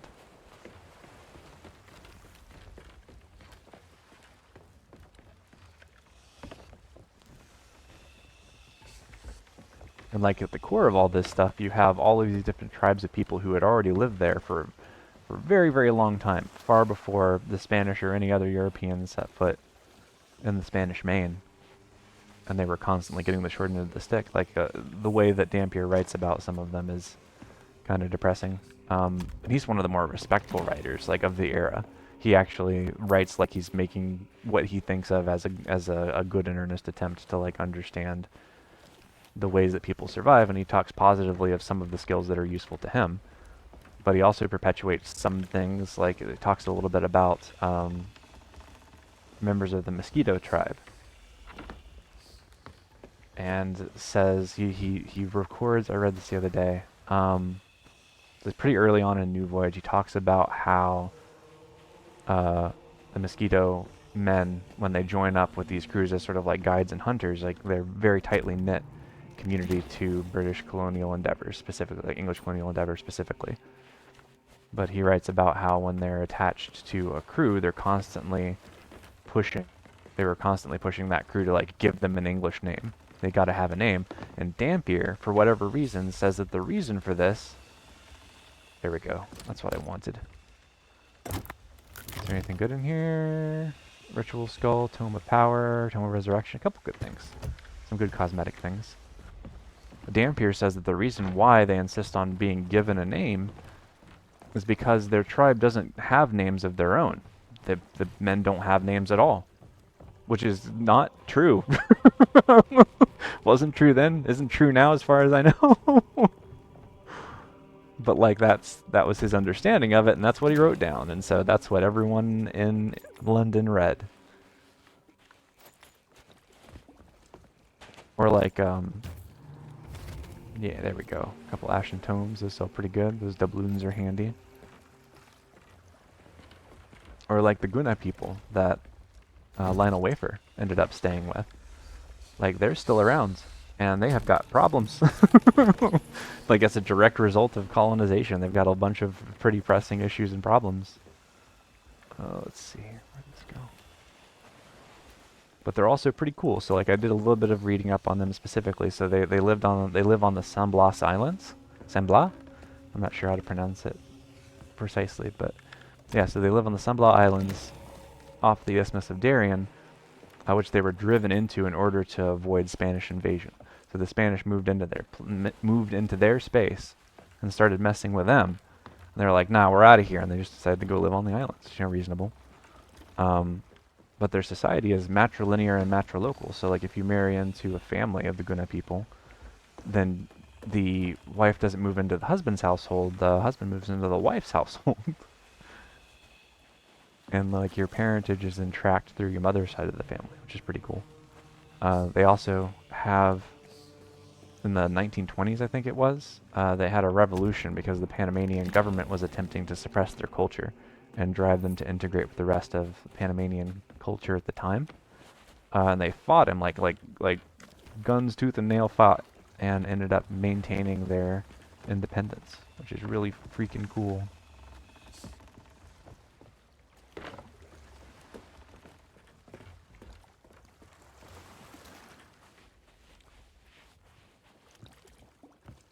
One thing that is kind of sad though is, like, so because they live on islands, and the islands that they live on are fairly close to sea level, the San Blas Islands are expected to be nearly uninhabitable by the end of the century, just because of the sea rising and the effects of global warming. So they've survived all of this and managed to, like, hold on to their cultural identity after dealing with all these issues, and that they're still going to end up displaced.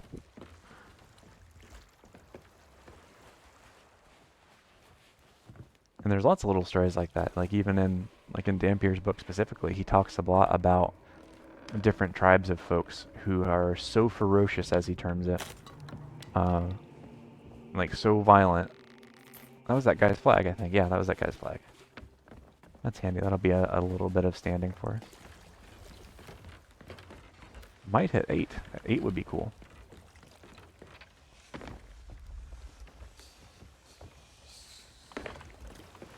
But yeah, he talks about tribes that are so ferocious that the Spanish weren't able to, like, push them out or deal with them, because these are people who knew how to live in the places where they were. They knew where to find food, they knew where to find shelter, they knew how to move around. And for a long time, none of the Europeans did. And so, like, these tales of resistance in the middle of all of this, like, we hear about Henry Morgan, we hear about these big and important characters from, like, a European perspective. But we don't hear about the Jamaica Maroons or any of these other, like, cool movements that people undertook, these acts of, like, organization and resistance to maintain their independence.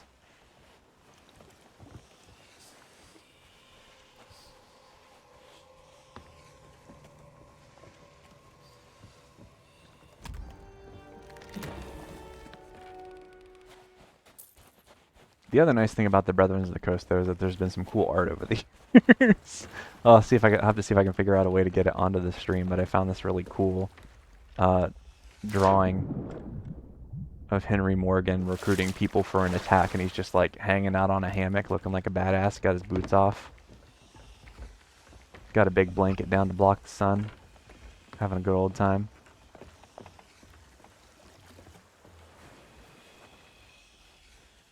But I think we're definitely going to have enough money after this to be able to get the captaincy ship and name it. So if anyone has any name ideas for ships, speak now. And I'll get the list together, because we've got a few. I think we've got some that Breaker put together.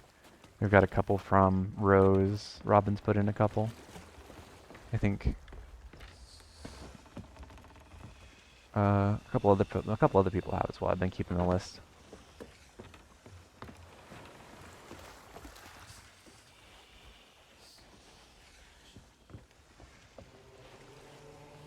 spooky sounds from the skulls are pretty fun as well. I like them.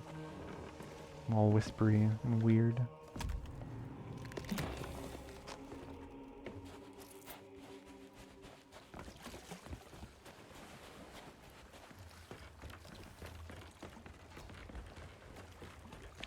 What I should have done was save that chest. I played myself a little bit there. How many do we have left? 2, 3, 4. Ah, another ashen key. I should not have sold that other chest. And a ritual skull. Alright, not too bad.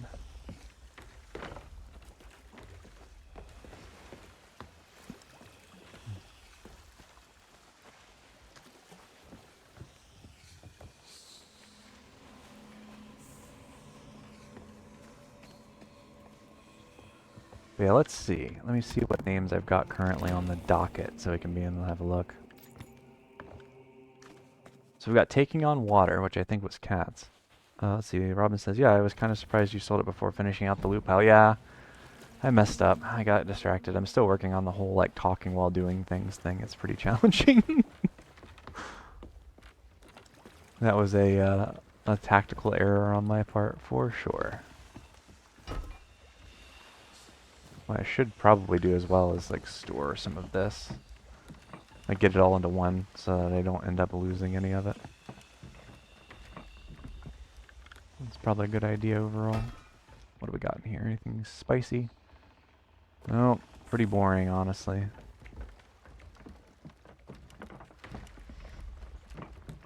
I'll at least store the ammunition.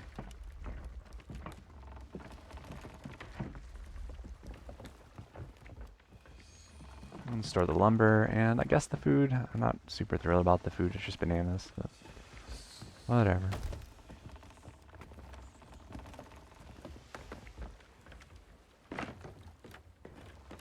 But yeah, so we got Taking on Water, which I think was a pun someone submitted. We've got Hole in Your Ship in all caps. Pretty good. Robin says you didn't check the third storage chest. I looked at it. I don't think it had, it didn't have a, I guess I didn't try to take anything from it, did I? I should double check that. Thank you, Robin. I appreciate it. It had the take option. Ah, okay.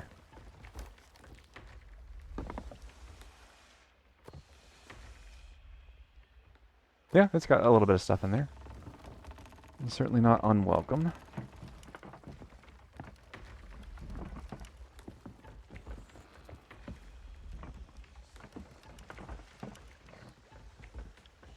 Yeah, we also got Hole in Your Ship in all caps, of course. We've got the Rock, the Cap'n, the Piece of Ship, which I think was Rose's idea, and then Ship of the Lime, which would be extra funny if I got green ship paint. And just made it as green as humanly possible. That could work. But yeah. I really like Hole in Your Ship, yeah. It was pretty great.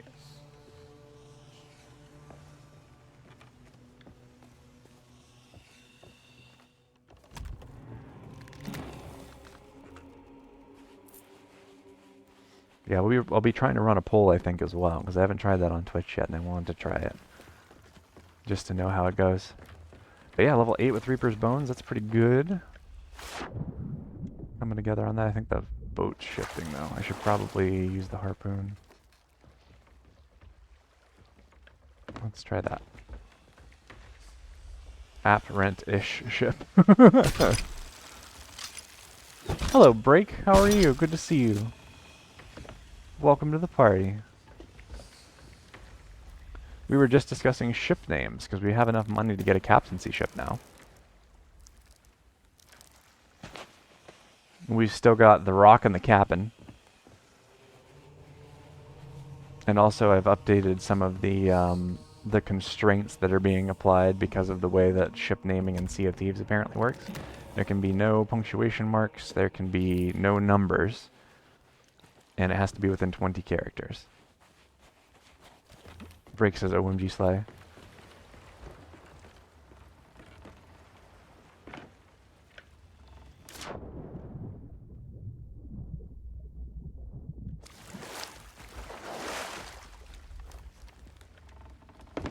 I think I might put a name ID in the ring as well.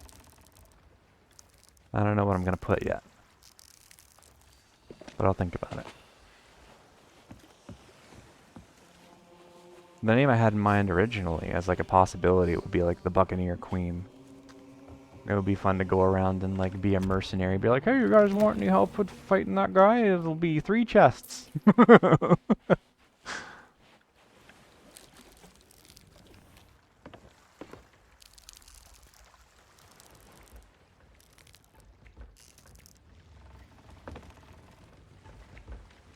Yeah, break today we've been talking about the Brethren of the Coast, who are a buccaneer organization. Like a sort of like loose structure that operated out of Tortuga originally and then moved to Port Royal after the British captured it. Or the English, I guess, technically. And then a little bit about William Dampier's crewmates. He had a couple really cool crewmates. I don't know about cool per se, actually. Like a couple very accomplished crewmates. He had Basil Ringrose, who was like a noted navigator. Wrote a bunch of maps that were used to sort of navigate the Isthmus of Darien. And then Lionel Wafer, who was the ship's doctor, surgeon. Oh, that reminds me of something else cool about surgeons. So, if you were a ship's doctor, of course you'd be doing the usual like ship's doctor stuff, like fixing bumps and bruises, and like if someone got injured in battle, like you would, you know, amputations, all that good stuff, basic surgeries. But ship's surgeons were also in charge of cutting sailors' hair and also shaving them.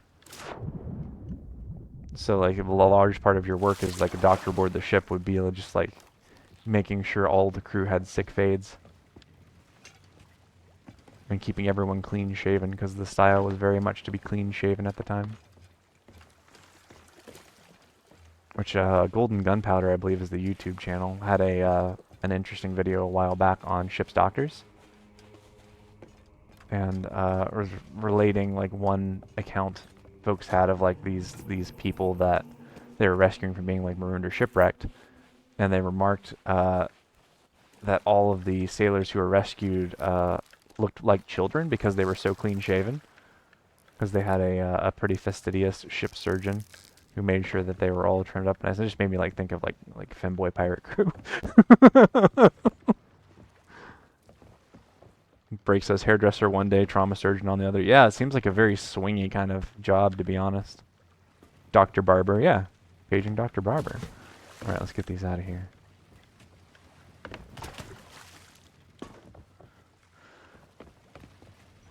Alright, y'all. Time for the burning question. Do y'all want to spring for the captaincy ship today? Or would you rather go a-roving? Because I just saw a brig go by. Do y'all have a preference? Because I think that brig's heading this way.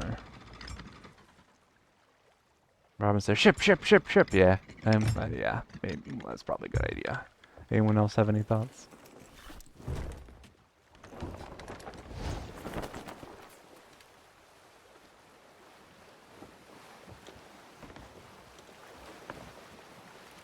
Steph says, hygiene is important and beards are hard to keep clean and free from bugs, skin issues, etc. Yeah, that's a good point as well. Especially at sea. Especially for buccaneers. So like a big thing the buccaneers had to deal with was bugs. I read a University of California, they've got a really interesting sort of like abstract of a bunch of important books and papers around the time of the big expedition on the Isthmus of Darien. And something they talk about in one of the abstracts that I read is that in order to deal with bugs and mosquitoes, what you would generally have to do, Secret of Tales, I wonder what that is. What you would generally have to do is you would take like hog lard and you would put it on your face as a buccaneer inland in the Spanish Main in order to keep like the gnats and things from getting on your skin. You're just running around with a face full of hog lard, and if you happen to have a beard at the same time, that's probably going to be a very bad time. I can't imagine trying to like wash that out. And then it would like go rancid and rotten and just be very gross. Extremely gross. No thank you. Beard oil, yeah. I don't know if that counts or not. I feel like beard oil is supposed to be made out of something a little less aggressive and a little more manageable. Stuff says would keep your skin nice and moist for a bit at least. Yeah, that's fair. But then at night, what they would often do is sleep with like a tent full of tobacco smoke, so you'd just be like inhaling tobacco smoke all night. Just to try and keep all the bugs and gross nasties away. Oh, there's something over there. Shipwreck ahoy. Tasty lung cancer, yeah. To be fair, if you were a buccaneer in the age of sail, like your odds of living long enough for lung cancer to become a concern were pretty unlikely. Sounds healthy, yeah. Super healthy. Super healthy. No issues detected. Nope. No. No. Ooh, message in a bottle. What's this? What does this say? Last sighted on Chicken Isle. Captain Both Barrels Barrett. That's a really good name. Let's see. Captain Both Barrels Barrett. Captain Crossbones Everson. And Captain Stealing Styles. That's me. I'm constantly stealing styles. That's what I do. Alright, so I don't want these on my boat. I'm going to just toss them off the back. I don't want to deal with them, frankly. Their crimes are being skeleton pirates, apparently. I wish that they would put the crimes on them, honestly. It would be so much more fun. Especially because the name generator is so, like, solid. All that beautiful Baja Blast, indeed. Just waiting to be scooped up in your Taco Bell cup. Alright. So, I'm going to sit down for a second while we're sort of sailing along, because this looks nice and clear. So we're going to go at half sail for a minute while I figure out how to get a pole going. Because that's something I have not yet figured out. Let's see. Add stream markers. Clip that. What's that mean? I have to learn that. Edit stream information. Add stream marker. Time to hit up Google. Twitch. Poll. How to. Wanderer's Refuge. Looks pretty good to me.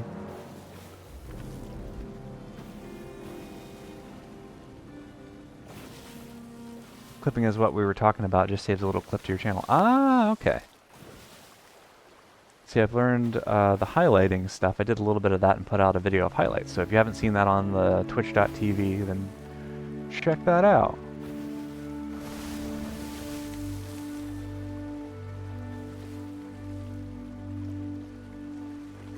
What is this extra music? I don't want extra music.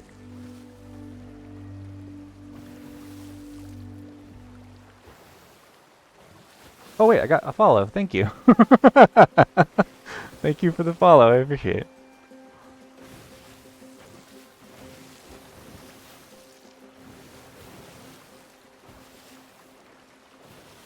Robin says, clip that is a feature where you can just shout, clip that, and Twitch voice recognition will make it clip at the last minute.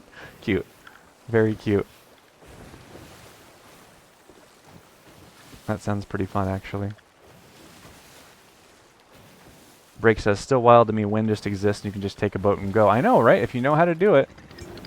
Like, that was a big part of why, like, everything that Basil Ringrose, like, put together in terms of, like, wind charts and things like that. Not just, like, the contour of stuff. I think that is a shipwreck over there. I should go check that out. Not just in terms of, like, where the coast is, but, like, which way does the water go? Because, like, water has a current to it, depending on where you're at, because the temperature differentials, like, drive the water to move under you. And then, like, there are certain tendencies in terms of winds. So some times of year you just can't get somewhere because there's not wind going from that place to where you want to be.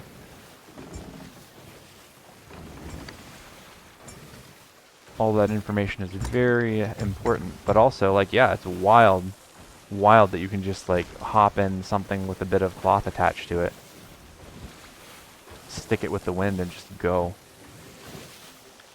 Like there's a reason why it's like so like magical and enduring of a story trope and element. Problem says I don't think we can make them for you. Oh, clips? Or poles? That's the question. Yeah, I'm trying to figure it out. I'm looking at the Twitch help, but it's refusing to load for me, so I might have to check it out somewhere. Let's try here. Robin sent a link. Polls. Okay, thank you. I'm gonna try it in chat here.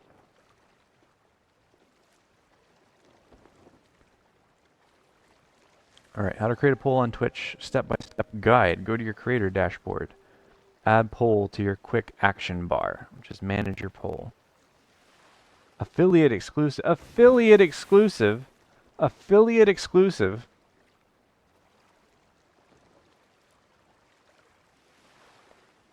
That's upsetting. There goes my plan. You have to be making Twitch monies to use them. Need the money. Yeah, there doesn't seem to be any sort of option there. That stinks. Well,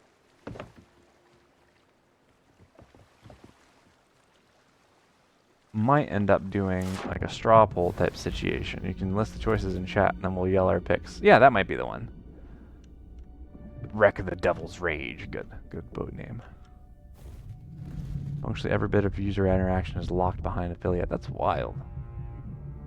Like the streaming stuff is the expensive stuff, like the paying for bandwidth so that people can stream in the first place. I would feel like, I guess the whole point is to like structure engagement. I don't know, I'm not a business person. But yeah, we can go with the names. I want you to reach for it. Yeah, that one makes sense. The one who caps locks harder. Yeah. That might be the way to go about it. Alright, we'll take a crack at it that way, y'all. Starting with the first option. If you desire this option to be the one that we select, then, I don't know, type I in chat. So first one, taking on water. If you like it a bunch, all caps. If you like it, low caps. If you don't like it at all, don't write. Okay. Yeah, that's a good idea. That way we can structure it. Taking on water.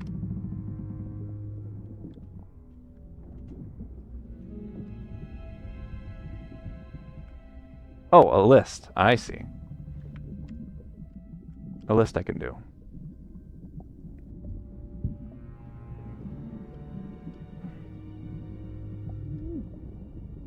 I should also probably not type while I'm underwater. That seems like a bad idea. You don't water yourself otherwise, yeah, huh? This is why we don't let the ADD girl stream. She forget to breathe. Much like real life. Alright. So what are you suggesting here? Ow! What are you suggesting here, Steph?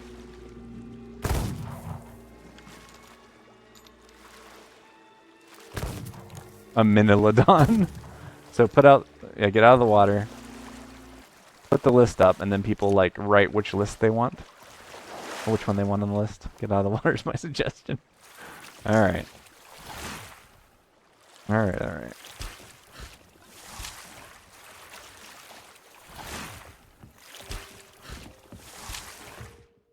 Oh, I see. That's a good idea. I should also eat some of this good stuff I got.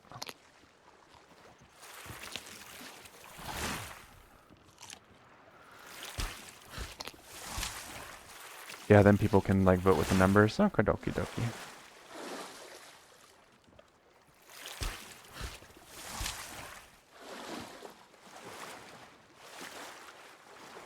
I'm gonna put one of Rose's ideas in here, a little bit modified for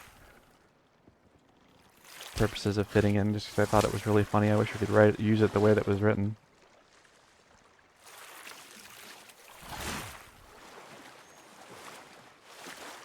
Okay. Blammo. There are your ship names, everybody. Place your votes now. Those who get no votes will be removed, and there will be another vote done. We'll do this as, not first past the post, but ranked choice. Or I guess it would be, I don't remember the voting structure where you have the original pass of it and then, like, successive passes.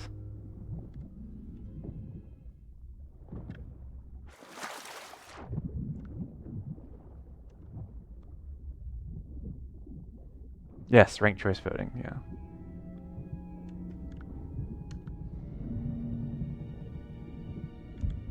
Alright, so the big ones I want here, I want any gems we can get, and then any of these chests that we can get I also want. Holy crap, that's 3 king's chests. What in the world? And an Ashen Seafarer's chest.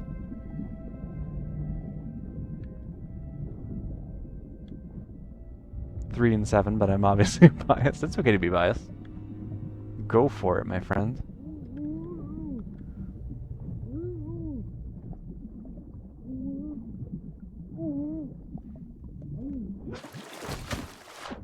It's naming the stream's first ship. It's important.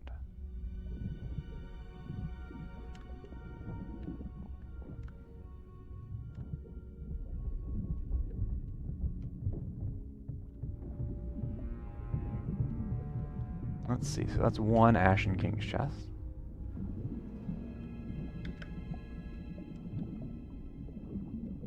Okay, so Steph's got 2 locked in.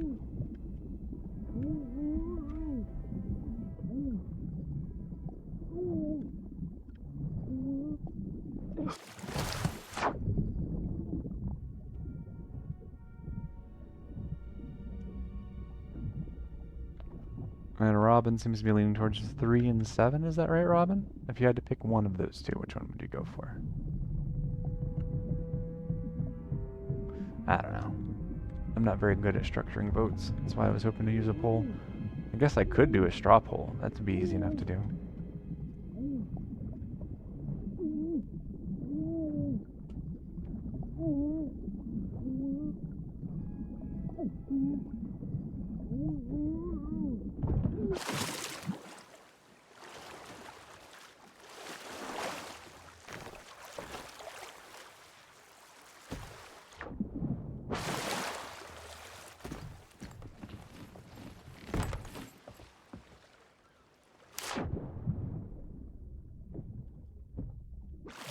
Bad at making choices? Yeah, I hear you.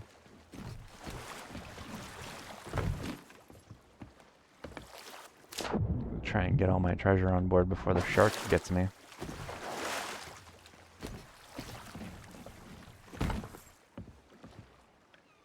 Don't take me to a restaurant. Yeah, I hear you. It can be difficult and stressful. Alright, so far we got 2, 3, and 7.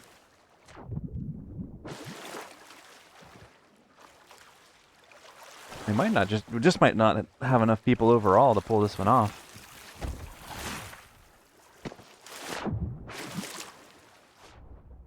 Oh, nope. No thank you, shark.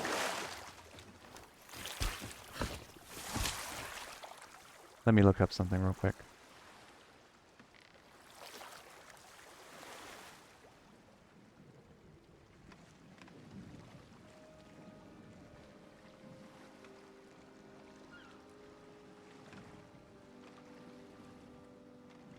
Alright. I found a rake choice voting thing. We'll do it that way. Yeah, I'm gonna do a straw poll just because it'll be a little bit simpler. I believe I can post links. So I'm gonna type this up real quick. And then I'm probably going to go AFK for 5 minutes. Should go to the restroom and get some water. Because I have not gotten enough water this stream so far. So I got what, 7? Yes, 7. Randomized candidate ballot order. Name of the ship.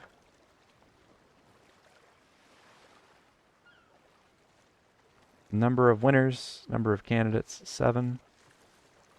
1 election. There we go. 1 election, number of candidates, 7. Number of ranking, 7. Start voting when voter receives links. Election remains open. Show real-time results to voters after they vote, and to everyone with the results link. Yeah, that works. We'll do number 7 easy, taking on water. Hole in your ship. Oops. Let's try this again.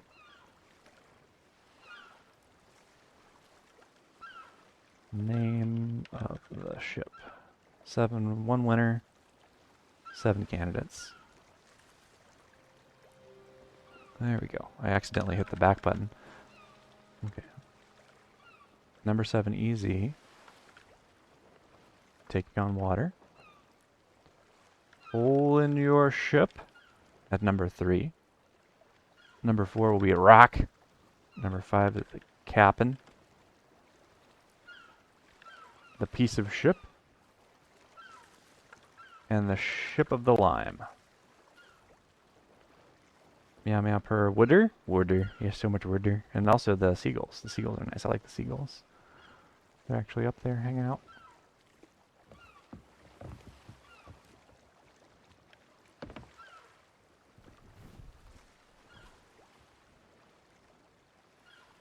Alright. Create election links. Okay. So we've got the ballot link here to distribute. I'm putting that in Twitch chat now. And I'm going to pin it.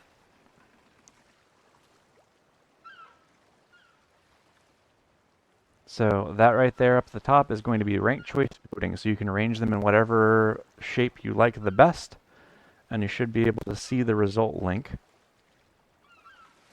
which will be here. Result link. In real time at this other link right there. I think they're the same link, actually. Alright, y'all. I am going to go AFK for a bit. And I will be back shortly.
Alrighty, everybody, I am back. Are you all ready for the results? If anyone is still inclined, there is a link currently pinned to the top of the chat window. That is going to be the ranked choice voting election for the name of our first ship, the first captaincy ship. I actually might let that go for a little bit, just to give people some options. Yeah, that's a good idea, Steph. Invite more people to vote. For sure. I need to rewrite that pin, though, so that it's a little clear what the pin is for people who haven't arrived yet. So I'm going to unpin that real quick, and then rewrite it. Captaincy ship. Yeah, that's a good point. I can just leave it up. There we go. That's pinned. That'll be a little bit friendlier. All right, vote for the name of our first captaincy ship. Ranked choice voting is up. If we take a look at the live standing as it is, at the moment, it looks like Taking on Water is at the top, with Hole in Your Ship a close second. So we'll check back in on that later on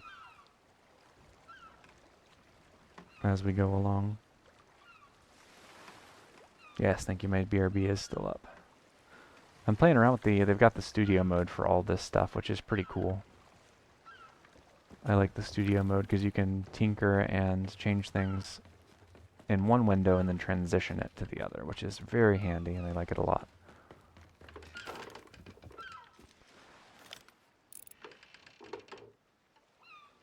I'm going to check the horizon real quick, see if there's anything going on out there. Although, honestly, it's very quiet. There was that brig earlier, and then there was the sloop that we ran into at the seafort that was a little bit of an issue.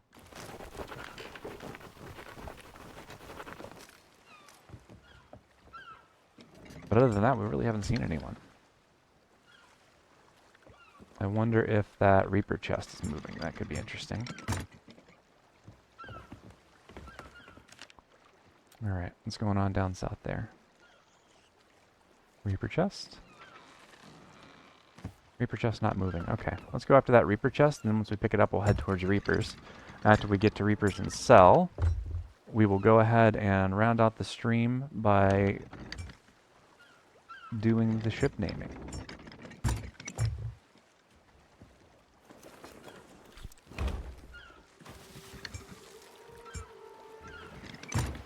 Yeah, something that's been interesting about all of this, about setting up these streams and beginning to like teach people about like the history of piracy a lot more, is I feel like I need to do my due diligence a lot more. So I've been reading a lot of things that I haven't read in a long time, like rereading them and digging up new books and new pieces of information, and it's very hard to put together first-hand sources of this era, because so much of it is just kind of like in bits and pieces of this book or that book, and the books aren't always reliable.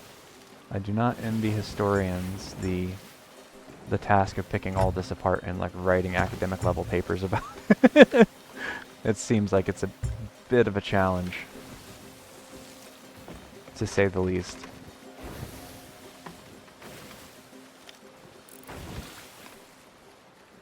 So all that being said, like I'm not a professional at this. I'm an amateur. I'm an enthusiastic amateur. So if you want to like learn more about something, or you want to double check me at any point, please do. And when you learn something new, like bring it here and share it, because I want to learn it too. I want to know more. And the best way to know more is to share information amongst ourselves.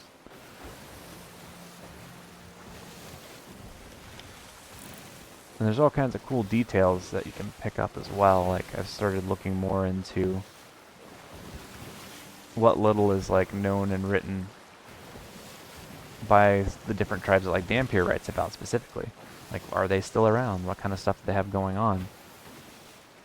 Like he talks a lot about the Mosquito tribe and a lot of what they got into being as closely affiliated as they were with the English specifically. And he talks a lot about their hunting methods. So they were very, very skilled hunters. They would hunt manatees, and they would hunt sea turtles.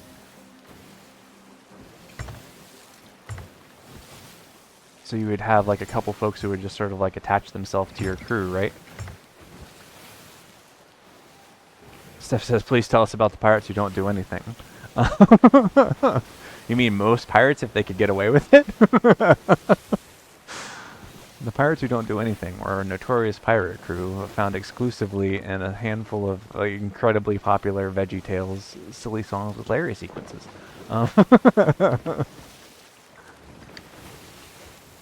I think they got their own movie, didn't they? I'd have to look into that.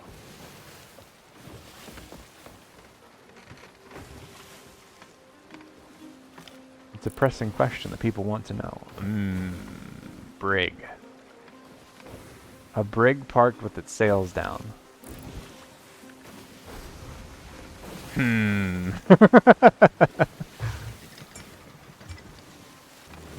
We'll see what they do once we get a little closer here, if I can sneak up on them. What historical influence or presence in the pirates who don't do anything? Well, because of the prevalence of like bandanas and facial hair, I would say that they're probably based on, there's a well-known buccaneer artist whose name I always forget. But he did a bunch of like paintings and things that portrayed like what you see as like the early what is not prototype, like archetypical buccaneer. So they've got like particular like pistols and cutlasses shaped a very particular way and like all this other stuff that is pretty distinctive. He also drew his pirates with facial hair because it was considered to be like dashing and roguish at the time. Howard Pyle, that's the one. Like Howard Pyle drew some really cool stuff, but a lot of it is not accurate.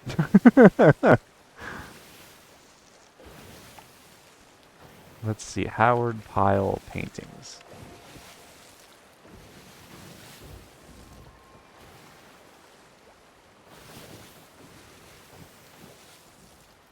He made a lot of art prints. He was also pretty notorious for doing a bunch of like medieval like knights, paintings of medieval knights and things like that.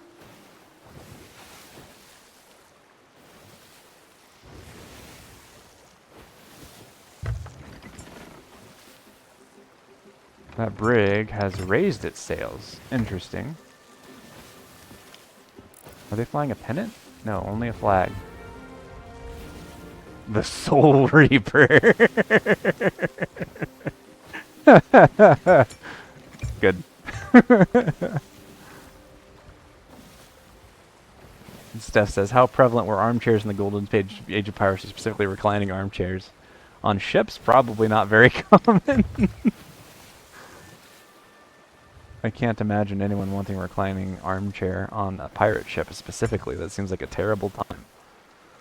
And something that would probably be injurious to everyone involved.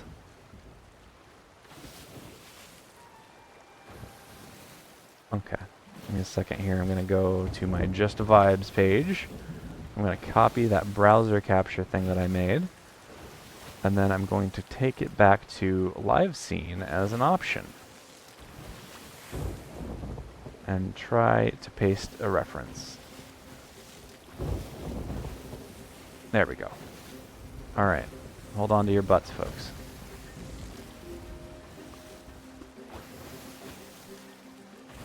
I'm pretty sure that brig is just server hopping.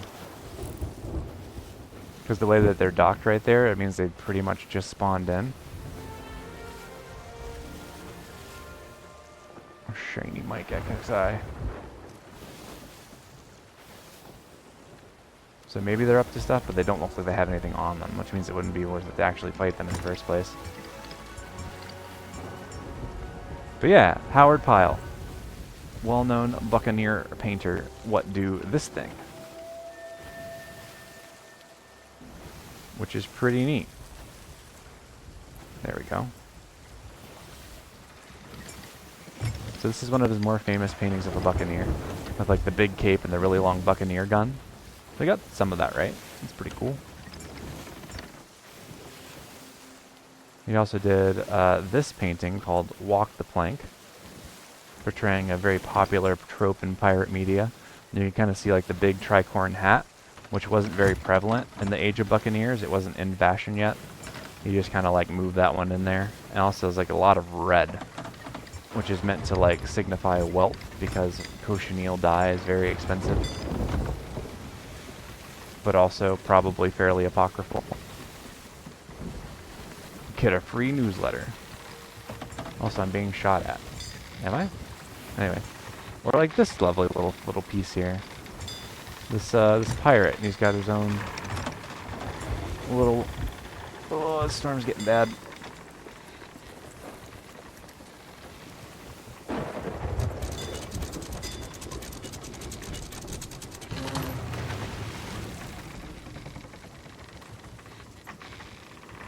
Alright, gonna get back in here and hide that.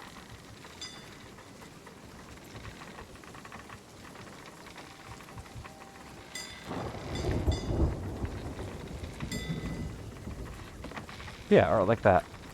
So like you can definitely see a lot of that in the pirates who don't do anything. A lot of red, a lot of facial hair, bandanas.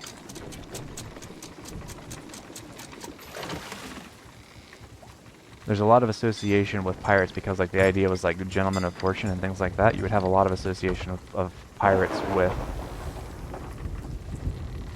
aristocracy and the nobility, which is why how you get like the Captain Hook archetype, you know, with all the golden brocade, all that good stuff. Oh, there's that brig. Ahoy! Oh, they're gonna shoot at me. All right.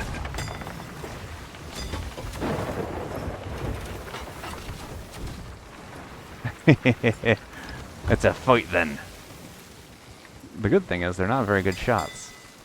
The bad thing is I'm also not a very good shot.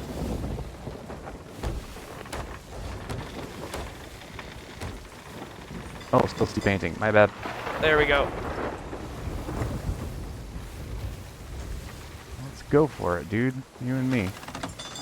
Ship-o, e-ship-o. Let's see. So, Plunder Isle is where I want to go because I need to have something I can use to interrupt their flow a little bit.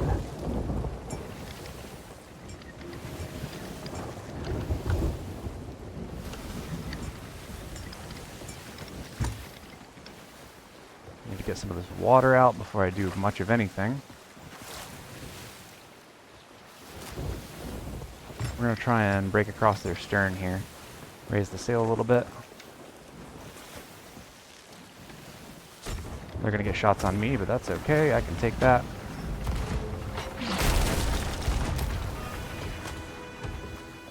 Got one hit on them. Got a couple on me, which is fine. The downside is I got my steering wheel, which is not fine.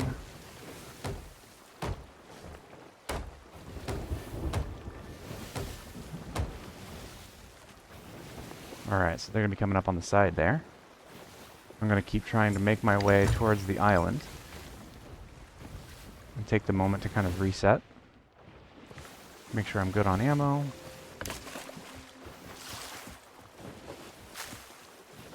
I'm fixing my stuff. And then we're going to turn back into them. And try and keep them interested. Because right now I'm sailing into the wind, which is going to read to them that they can't catch me. Because brigs cannot catch sloops going into the wind. The one thing I can't let them do, at least like not for free, is board me. Because if they board me, then it's going to be a bad time.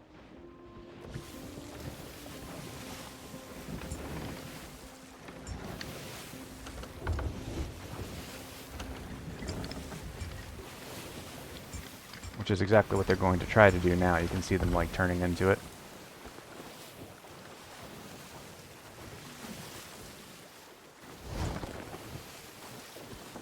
So I want to change speed at the last minute and then get on my guns.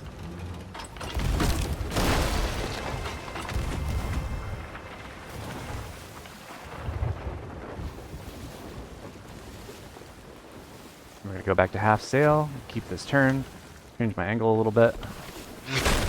Ooh, nice hit.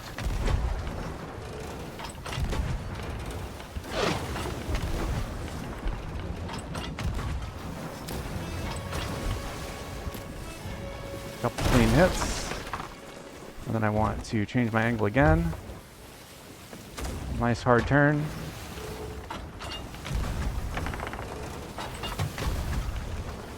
Ah, I missed that one. And we're going to go straight for a minute-ish.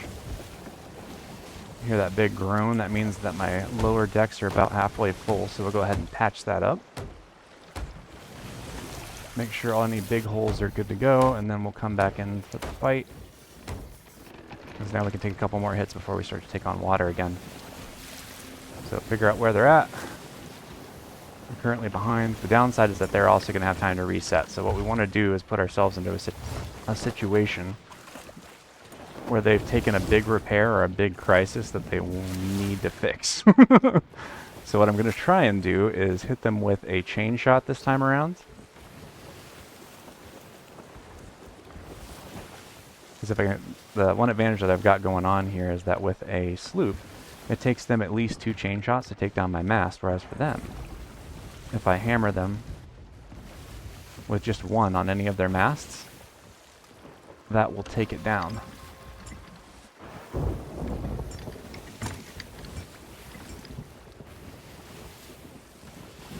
Although they seem to not be around anymore. Where did they go?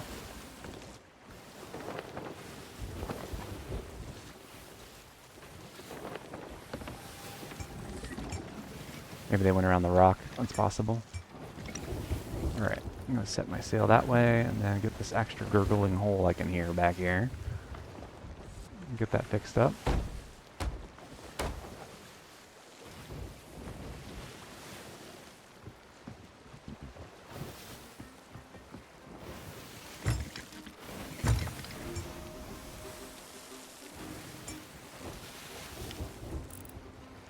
The downside to fighting brigs is that they can just do this. They have a lot of speed going into the wind, or with the wind. So pretty much whenever they're inclined, they can just hit the gas, and then they're gone. Oh, there they are.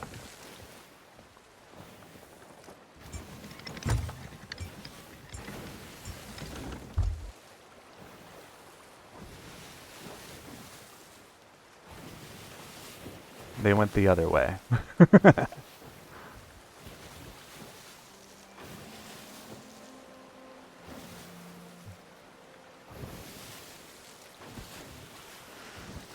All right, folks. That's them, the Soul Reaper. So judging by their rate of fire, they've either got a pretty competent 2-person crew or they've got all 3, which means I'm outnumbered 3 to 1.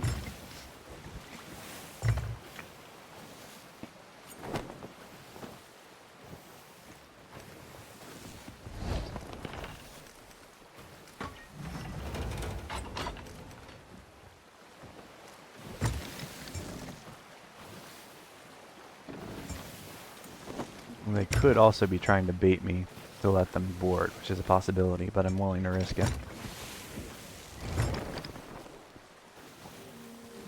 If they decide to run, however, I'm never going to catch them on this angle, so we'll have to see how it shakes out.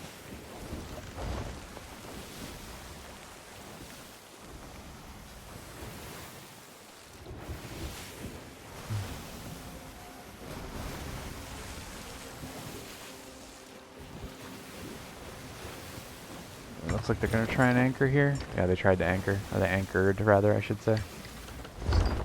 Alright.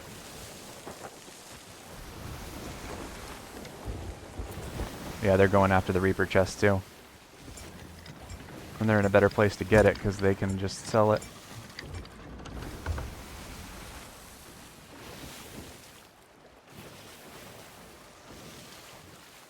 If they manage to get their hands on that thing, they're just going to fucking book it, most likely.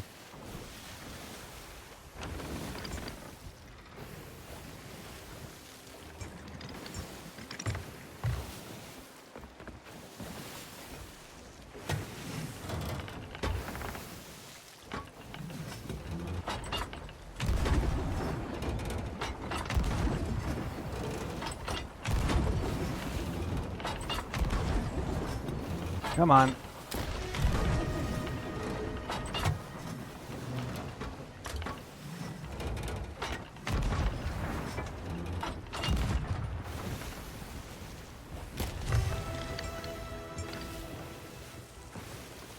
So now they're down a sail, which means they're not going to be able to outrun me.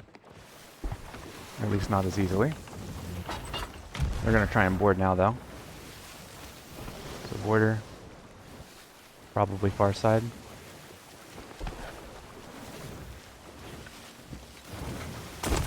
It's a good attempt, mate. Try again. They missed their board.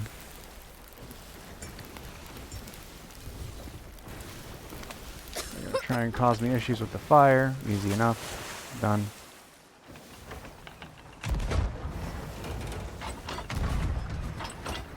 Fire off a couple and then we'll whip around.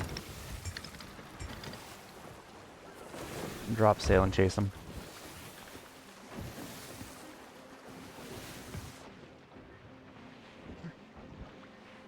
Yeah, they did not manage to get the board, and they also did not manage to get the Reaper chest. They're gonna have to fight for it.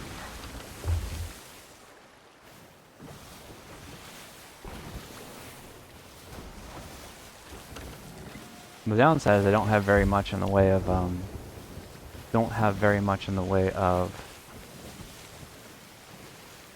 yeah, there's swimmers still around. Whoop.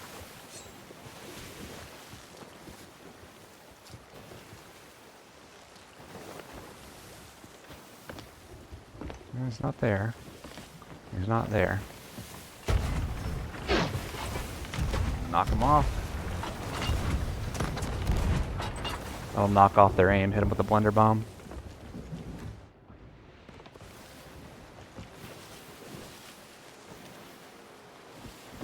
And come back around and try again. Right now we're in a pretty good spot on their stern, but the problem is we're still going with the wind, so we're not going to be able to chase them and get what I would like to do, which is just angle back and forth on their stern quarter and light them up that way. If I had my druthers, that's what I would do.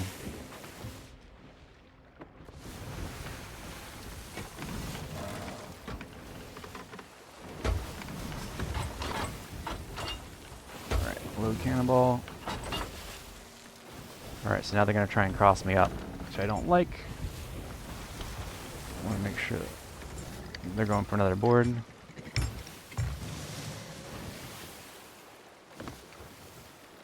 I can't let them have. They didn't get their board.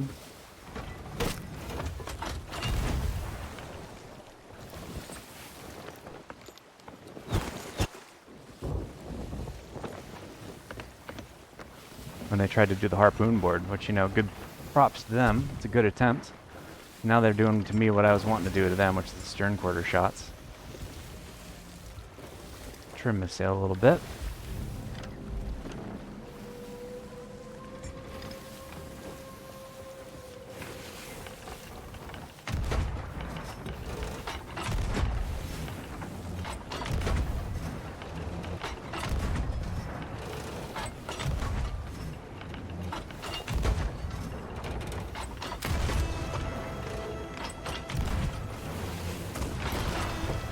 Got one of them, killed him.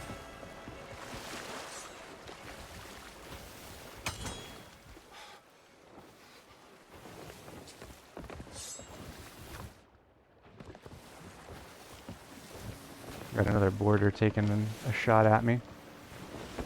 I think they missed that again. No boarders, no thank you.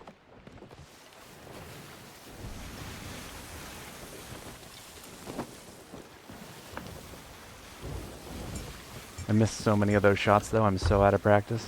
Murder. Yeah. Pirate.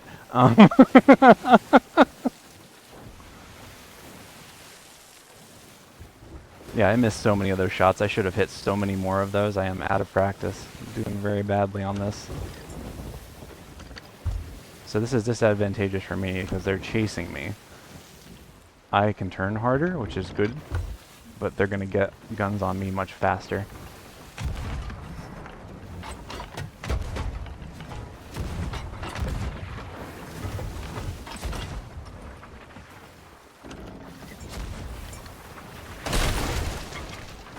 And now they're going to light up my stern while I try to angle in to be able to broad them. Because I don't want to slug with them because they've got 2 guns to mine. But I need to do something if I'm going to hit them enough to actually damage them. I can't just run around in circles all day, watching them try to board and fail miserably. But they can hit. Yeah, but can they hit? I don't know. Apparently they can't. No better than I can. So we're just sitting here, just flailing at each other endlessly. Like, look at this! Look at this! Long bomb! Long bomb! If he hits that, I'm gonna give up. No. It was a good attempt. It was bold. They anchored themselves again, which is weird. They really want that chest, I guess.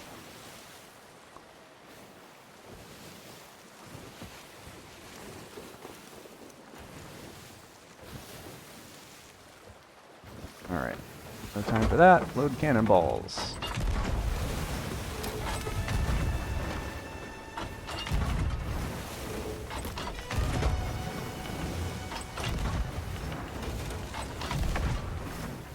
Got a mast.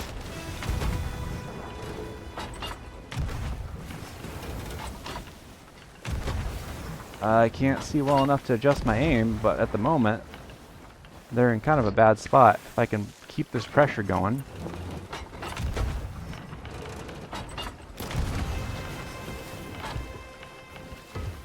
Oh, that's not good. That's like a ramming trajectory. They're going to try and board me for sure, given what they've done in the past.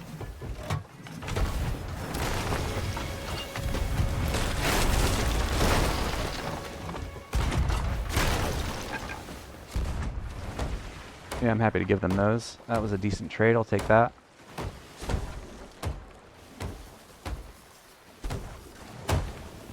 Alright. Get topped back off again and get ready for another go. Let's see where they at. Nope. Grab the wheel. They hit my wheel again. Damn it.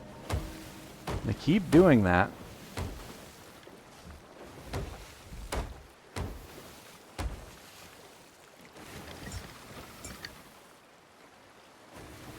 That was actually a pretty good shot. Thanks. Me or them? That's the question. Here they come. The Soul Reaper is looking to reap my soul. Steph says they got the elevation just about right and they were off on the azimuth. Yeah. Yeah, the long shot was pretty good. Alright.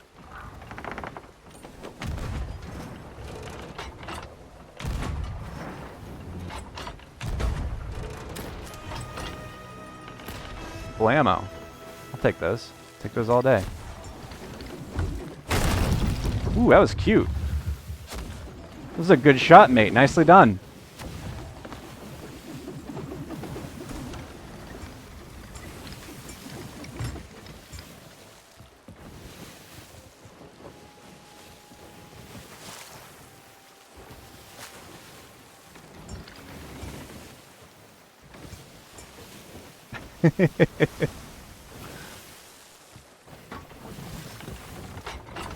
The problem is they can keep doing like repairs. But the good thing is I've got so many supplies from all of that looting we did earlier today that as long as it keeps like this, they're going to run out before I do, which I'm cool with.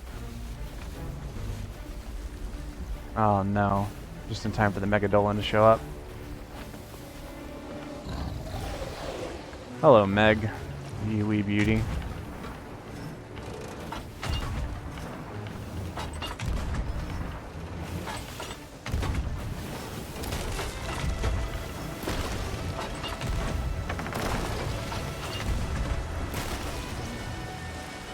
Killed one.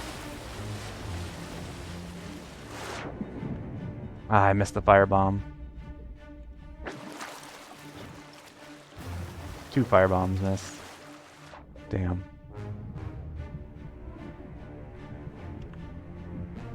Boarding action ish. It wasn't a very good boarding action. I expected them to turn left and chase me, but they did not. Which, you know, that's to their credit.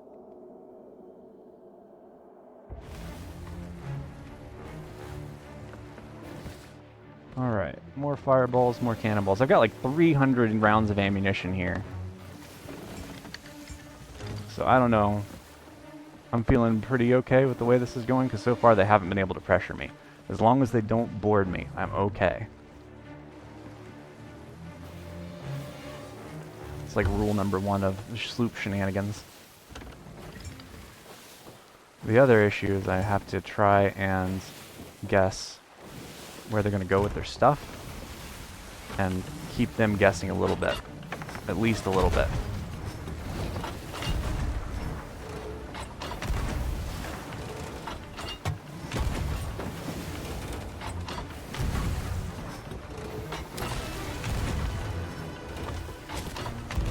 Killed one. Injured another. I'll take that. There we go.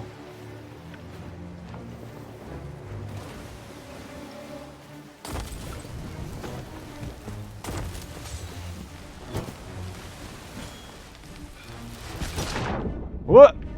Hey, shark.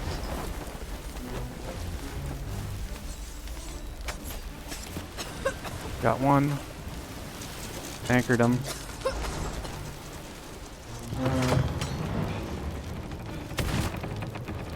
Whoop, eat.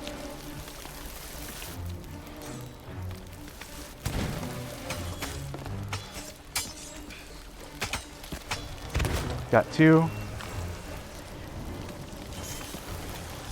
Got 3. That's all of them.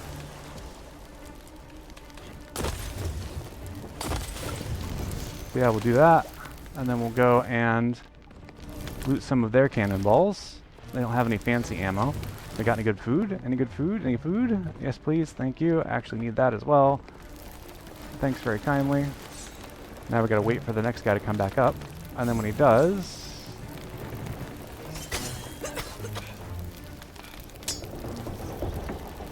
he's down again. Dip into the water.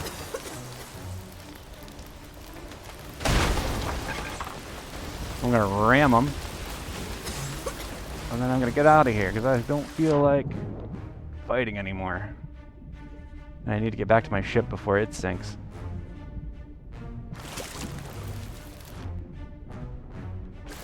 And we're gonna go back, I guess. It's pretty funny. I can't see well enough to do anything. Got him again. Oh, he got me with the blunder. Nice shot, dude. Nicely done.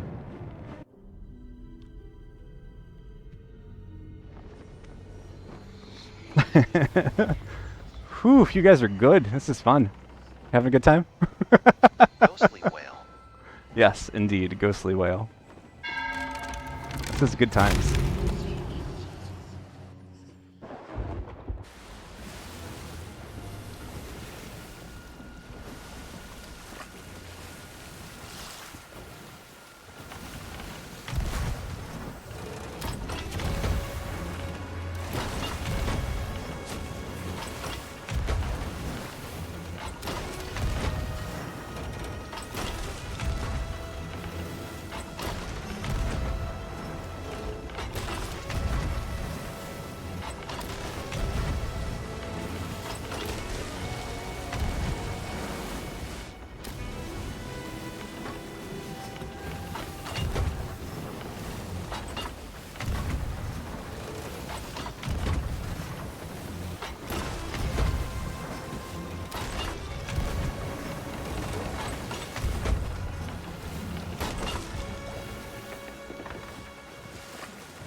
Sure we don't fill up with water here. Well, they're moving again.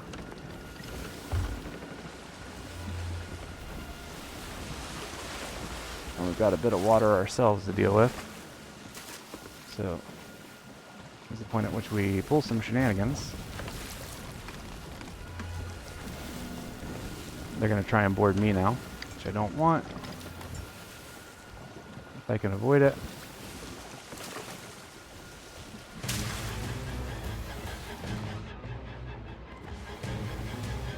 The downside is I think I'm out of blunder bombs. Did they sink? Are they still up? Where'd they go? I think they sunk. I think I got them.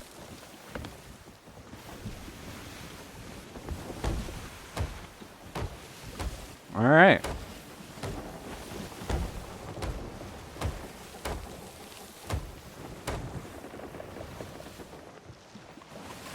They were going down pretty hard. They had a lot of holes and they were already like half full.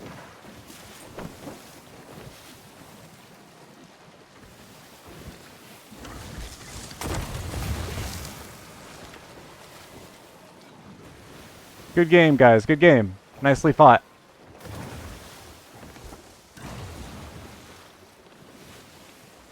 I think they're a little mad.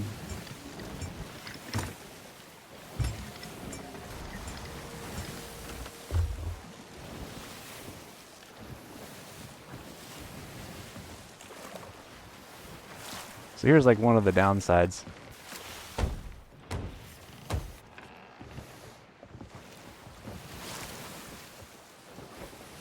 Is that they can just kind of like hang out. I'm gonna have to like go in the water and get them basically.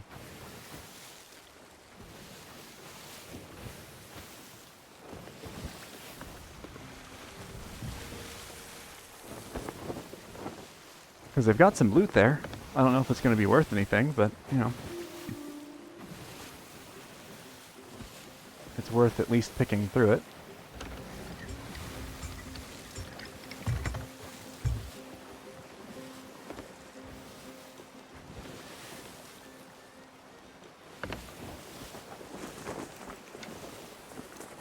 What do they got?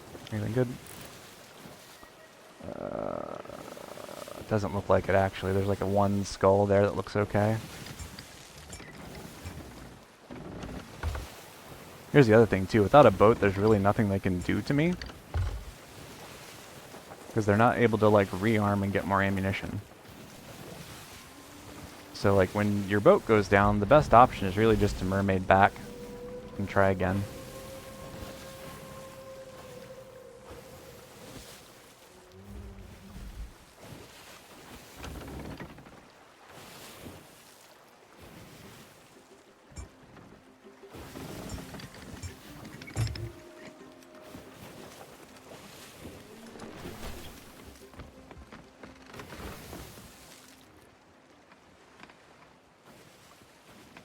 I was like, also, this was on them. They picked this fight, so...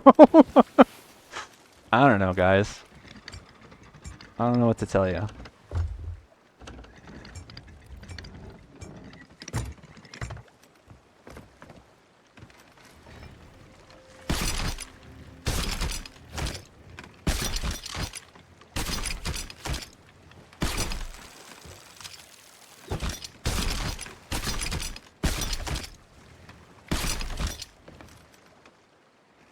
Thought I heard someone for a second.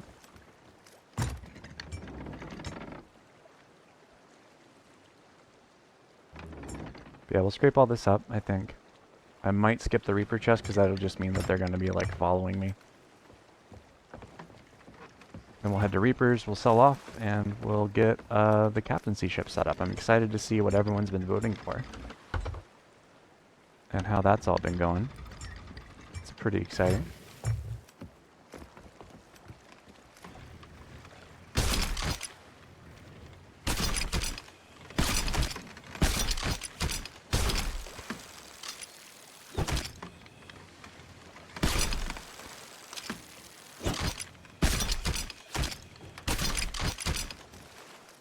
Alright, that's everything. What do we get for our haul? We got a marauder's chest, which is fine. An empty wood crate, which is not very useful. An empty fruit crate, which is not very useful. A king's bounty skull. An empty cannonball crate. And a very empty storage crate. There's like nothing. I don't know why they were fighting. Other than I guess they had nothing to lose, really.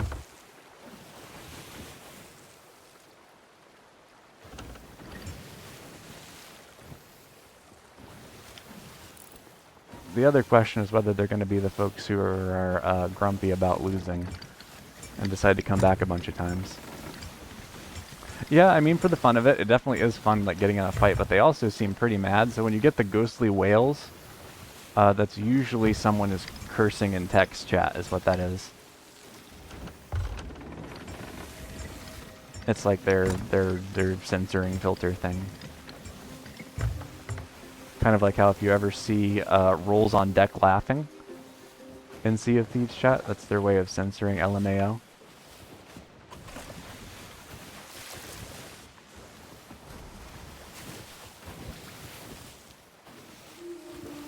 Yes, exactly. RODL, the lesser known cousin of LMAO.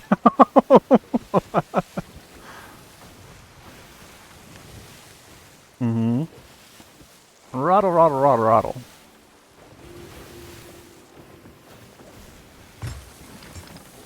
Sibling to Raffle, exactly.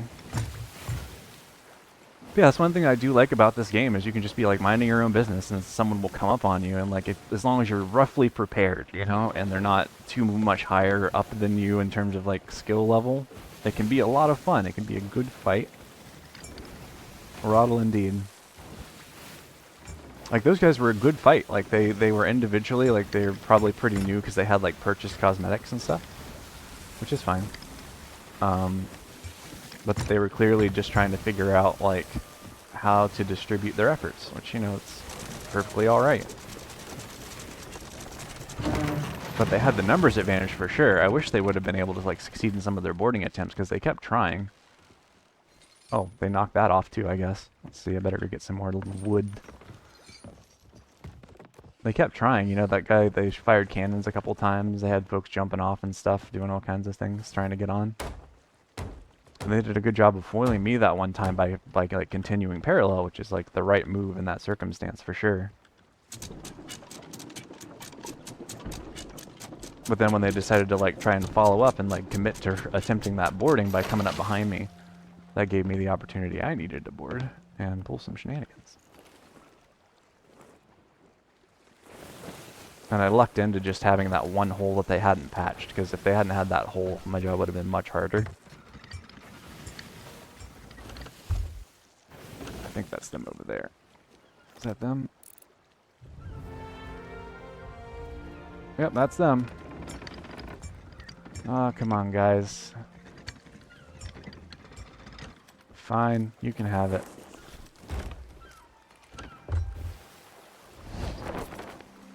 I don't want to do this again. Like, it would be fun, but I don't want the rematch. I don't want the smoke. Alright, let's see.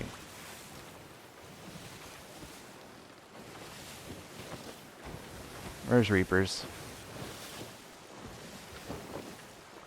There we go. North, northwest.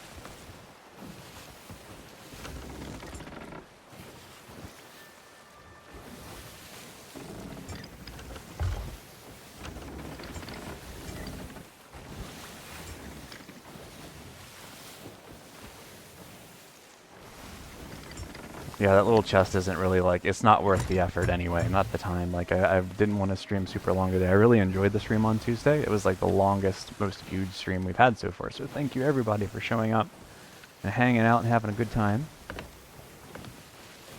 But also, it was 5 hours. I didn't realize it was 5 hours until it was kind of too late to really stop. Yeah, they don't even want the chest anymore. They just want my butt.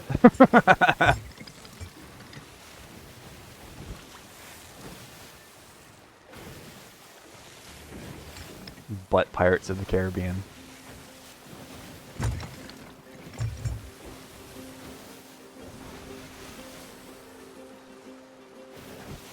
So what I want to be doing here is holding them on attack where, like, you can see if I was on their perspective, they're trying to get beam reach, right? But right now their sails aren't fluffed. They're just kind of laying flat. So on this particular tack, I want them to pass behind me and maybe get a few shots off. But I want to be able to, like, turn northwest. I can't. They're right there. They're in the way. But if I were to turn into them now, then what they're going to do is run into that island, question mark? No, they went around it. Good, good. Good for them. But yeah, if I were to turn now, then what they would be able to do is turn into the wind and be super fast. But actually, come to think of it, they would probably overshoot me. Probably. Let's find out.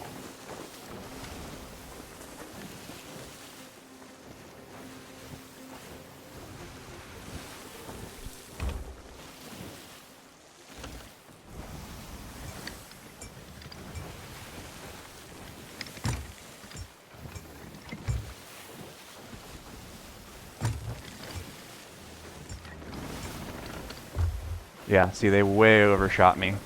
And now they're going to go into the wind with their sails down like that, and they're going to get fluffed, and they're going to get dragged off target really fast.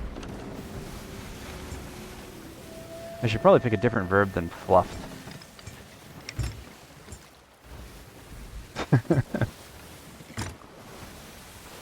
Yeah, see, you see their sails hopping out like that? That's going to drag them really fast in a direction they don't want to go, which is going to give me a bunch of distance.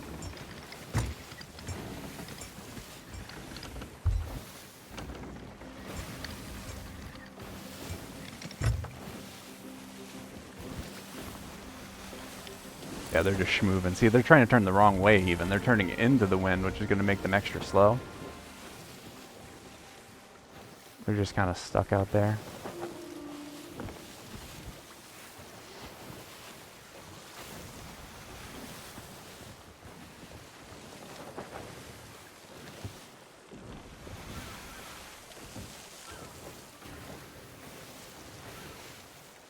I should have been cheeky and fired a salute as I went by. Rue says, anyway, how has the stream been? I've been in and out. Ooh, woo. It's been pretty good. I ran through all the stuff I was planning to talk about today pretty fast. I probably shouldn't have gone as fast as I did, but we had the loot haul. But other than that, it's been pretty chill. We had a big loot haul early on, selling it off because we still don't have the captaincy ship. But I did put up a link where you can do ranked choice voting for ship names that we've gotten so far. So we're ready to buy the captaincy ship. There's enough money in the bank, so to speak. Very excited about that. And then while I was messing around with that, these guys showed up while I was raiding a shipwreck and trying to get a Reaper chest, and decided to fight. It was like 3-on-1, me versus a brig. So we had a big tussle back and forth, we shot each other a bunch, and they sunk. So now I'm heading into Reapers to sell, and then after we sell out, I'm going to go ahead and check the listings for the captaincy ship name, and we're going to spring for it and see where we land. Yeah, we lost a couple folks on the stream, I think, today, after I picked a weird time to go AFK. That was on me. And there was some wrestling with like the poll stuff, because the whole being able to run a poll thing is apparently an affiliate-only feature. So I was not able to do that nice and neatly, cleanly inside Twitch. We had to use an external website link, which is not how I would have preferred to do it, but it is what it is.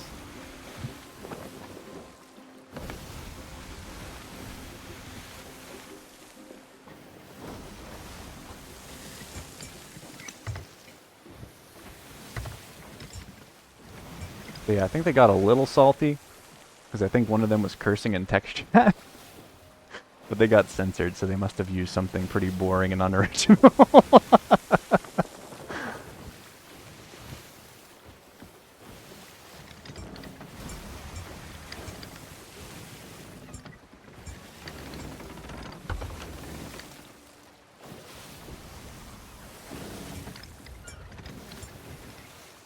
And they tried to come back for a rematch, but I just didn't feel like it. I don't want to go super long today. I'd rather just sell off what I've got here, check for Reaper promotions, get the captaincy ship set up. Yeah, I'm looking forward to doing a lot of reading over the weekend. I definitely want to reread Republic of Pirates, which is a really fun little book about Nassau specifically. But I've also got a book called Mercenaries, Pirates, and Sovereigns, which is a really cool perspective on how to say it, like extraterritorial violence. So it talks not only about pirates, but also about mercenaries and mercantile companies like the East India Trading Company, and the way that territories in the Age of Sail would often like use the advantages of these extraterritorial powers for a little while, and then like gradually rein them in over time in order to be able to maximize their ability to project power. Let's see. So you build power with the use of like your... Oh, what's that over there? That's just spelling Skeleton, that's fine. So yeah, you build power using things like the... Oh my goodness.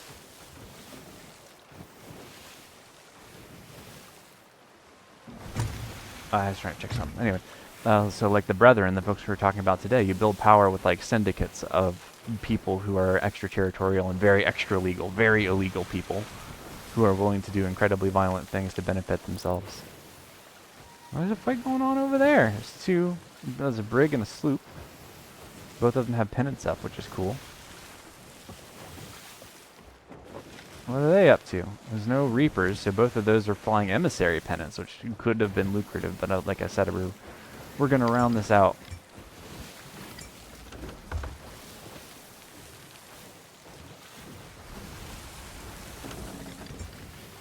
But yeah, so you build your local power using people willing to do violent things. And then you choke them out at the end and then replace that with your own state violence. Tale as old as time.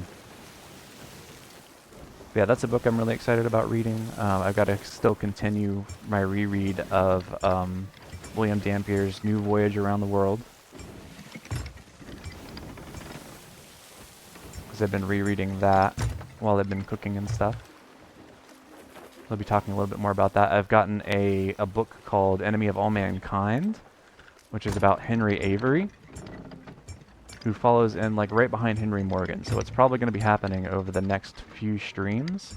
I'm probably going to talk about Henry Morgan now that we've covered the Brethren, the loose framework of the Brethren. I think Henry Morgan's probably a good next discussion. He's got a reputation of being a pirate, but he's really just a noble. And was very much inside of the framework of Great Britain and the needs of Great Britain at the time. Like he served as assistant governor of Jamaica and a lot of other stuff as well. So we'll talk about that a little bit, I think, in upcoming streams. And then I definitely want to talk about Henry Avery, because that brings Madagascar into the picture, which was a noteworthy pirate haven. What are they doing? Oh my god. It's looking intense over there. You got two player ships, a Skelly Galleon and a Skelly Sloop, slugging it out. But if they're paying attention over there, then I can move these very valuable chests without issues. So I'm going to start doing that. Yeah, I definitely want to chat about that at some point. Probably follow up with that, and that will lead us directly into the Golden Age of Piracy and the Pirate Republic of Nassau. So I'm kind of like trying to refresh my own memory and expand my own understanding at the same time as running these streams. So yeah, it should be fun. It'll be good times.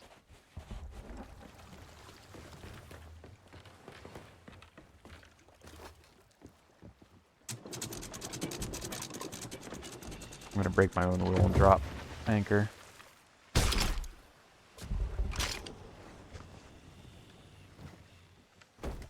So yeah, these Ashen King's chests that we got out of the shipwreck are very, very valuable and cool. Yeah, what have you been up to, Rose? Anything fun today?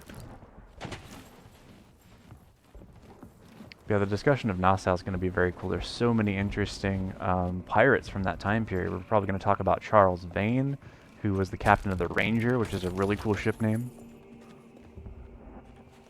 Rose says, I got banned on Reddit. Oh no! What happened? But to be fair, it sounds like the bar for getting banned on Reddit is fairly low. So I can't post my videos there myself. That's really not good. That sucks.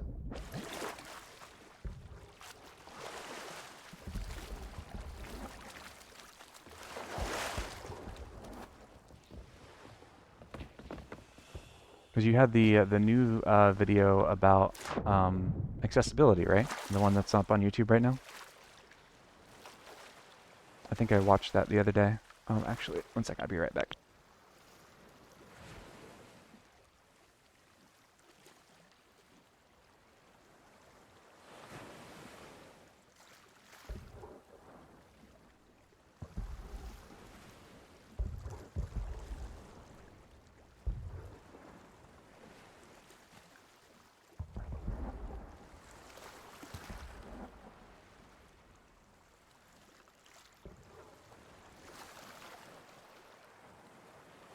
Okay, I'm back. Yeah, you wanted to post that and then ban. That sucks. Did they give you a reason, like, why? Is it something that you can probably, or is it something that you can like protest, or I guess appeal is the right word there?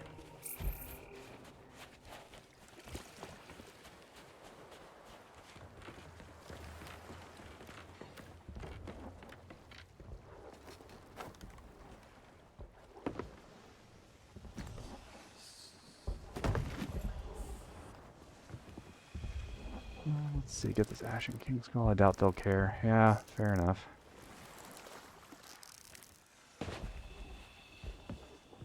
I've never really gotten into Reddit. Like, it's something I'll poke around in every once in a while. I'll hang out and try and look for particular pieces of information, but I've never really felt the inclination to spend any substantial amount of time there.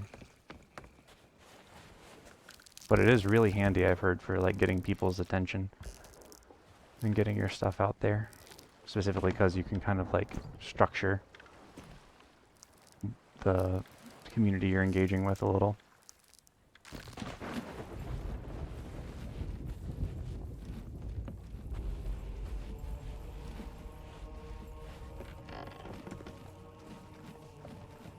Pledge your loyalty to the flame.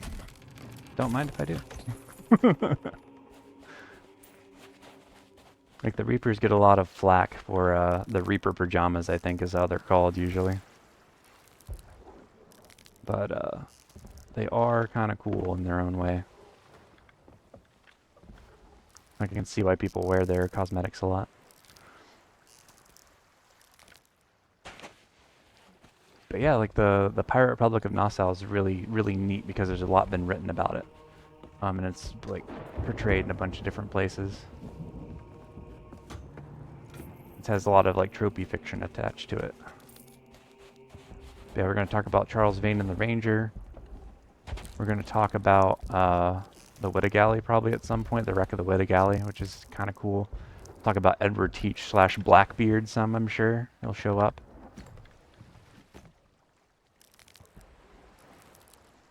A lot of that being tied to, like, a lot of these men were, like, one thing they shared in common was that they were Jacobite sympathizers. So we'll talk some about, like, what that means for the time period politically. Discuss that some.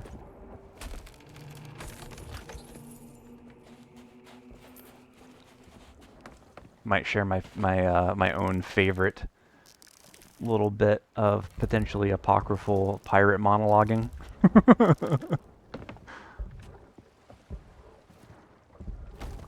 Alright, so exotic silks, I think that's all we got, really.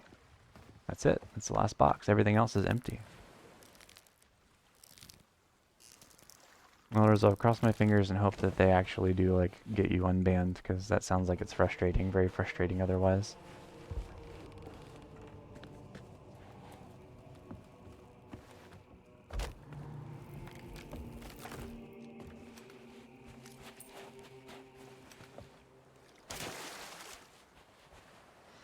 I'm also probably going to try and, almost certainly going to try and do a lot more reading on the Jamaica Maroons, because we discussed, I don't know if you were here for that, Rose, but the Jamaica Maroons are really cool. I want to know more about them, and they fit really nicely. Is that our boys? Yeah, it's our boys. Oh no, they're mad. Oh no, they're angry.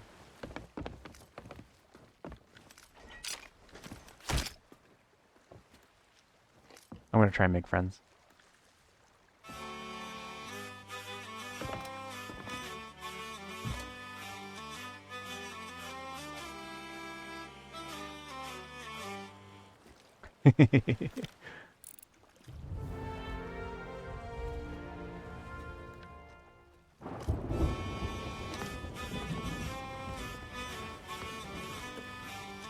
Let's go make some friends.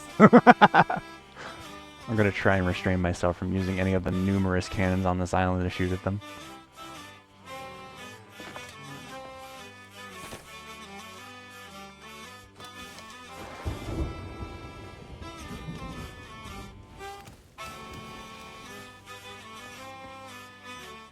Howdy guys, how's it going? Good to see ya. You go for the delivery, my friend. You do it. You run it in there. Get those doubloons, my guy. I believe in you. I'm gonna play you all the way in. You're my hero, and I am your... what do they call that? I'm your hype girl. I got you. Go for it. Yeah, minstrel. I'm your minstrel. Your bard, if you will.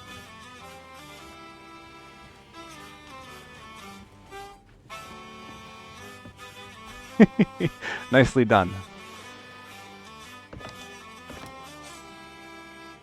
Alright, you can sink me now if you want. Like, I understand if you're a little sore about earlier or something, you know. Okay, okay, alright, I dig it. I do like a tune. Yeah, that fight earlier was a lot of fun. I appreciate y'all for sticking to it. That was a good time. I hope y'all had some fun too. You got some really nice shots. Some of those long bombs were wild. Hello, how are you?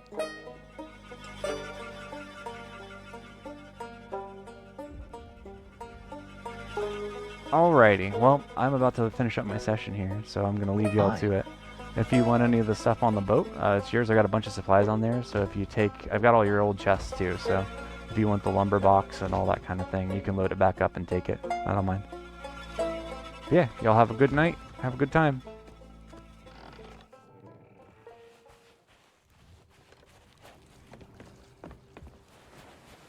They took the boat.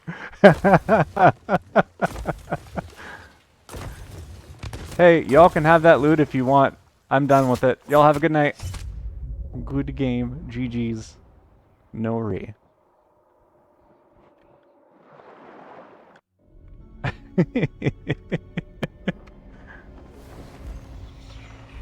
Well, howdy. Hello, sir. What brings you here?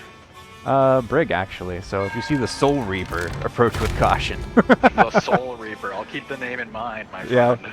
Yeah. Later. Alright, we're gonna leave the game now and go name the ship.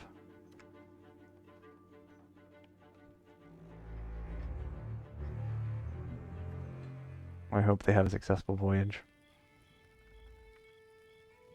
Alright, so looking here at our listings that we've got for votes, it looks like after 6 rounds, wow, 6 rounds of ranked choice voting, we are looking at Taking on Water as the winner.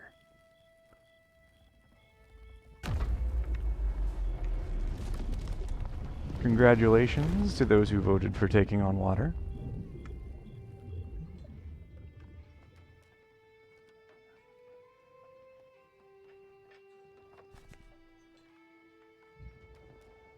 Forgive the adverts. So yeah, this is how it goes when you want to buy a captaincy ship. If you ever get to this point and you're playing the game yourself, you want to go to Adventure, High Seas, My Ships, Purchase Ship, Blammo.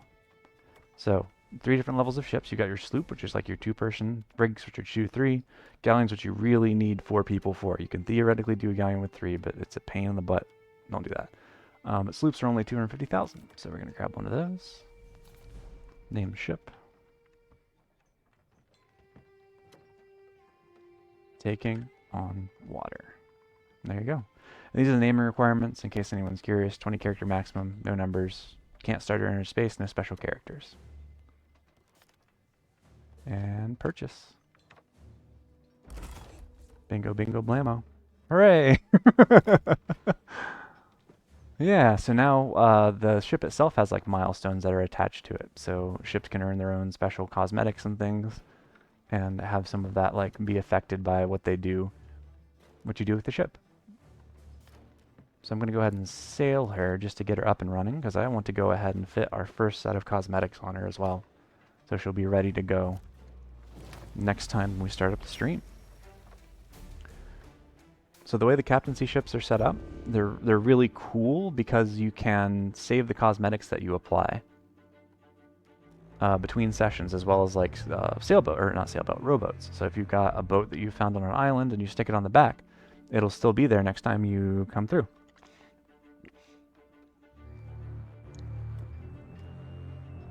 So if you have a harpoon rowboat or a fancy like cannon rowboat or something along those lines, you can keep it for multiple sessions instead of having to gotta unpin that other message. Ah, Captain! I see you're ready for your next grand adventure. But before you set sail, there is Pirate something we Lord. should attend to. I'll meet you aboard your ship. Damn. So Rosa, I wasn't like asking anything particular. I was just hoping that they would be able to get you set up because it sounds very frustrating. Meow. Hey, Break. We just got the ship. Ship is named. We got our own ship. The Pirate Lord is giving me a tour. There we go. Taking on water. And now we get the little tutorial that comes along with it.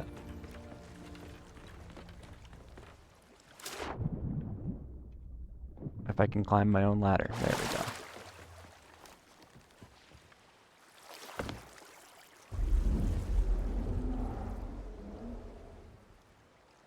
She's a fine vessel, but I'd say she could stand a few improvements.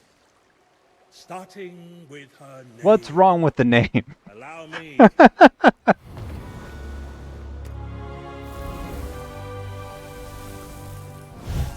Rare, it's broken. Much better. She's already starting to feel like home. Is she? I don't see a difference. We've more to do. A captain needs living quarters to call their own.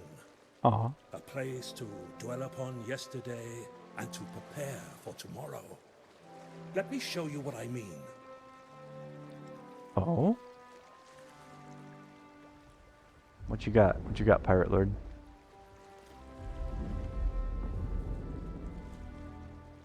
A good captain keeps a log of all that their ship and crew have been through together. Yours has plenty of pages waiting to be filled. Yeah. I do love pages. Pages are good. Yeah, so this is a really cool feature of captaincy ships. You get a little logbook. It lists whoever has sailed with you, how many nautical miles and islands you visited, how much gold you've earned.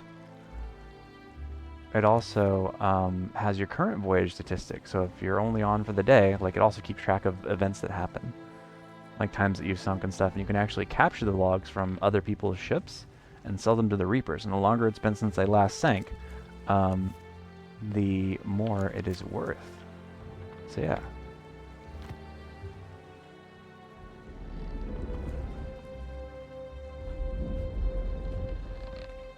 That shelf seems a little bare right now, but a pirate always has a few trinkets stowed away.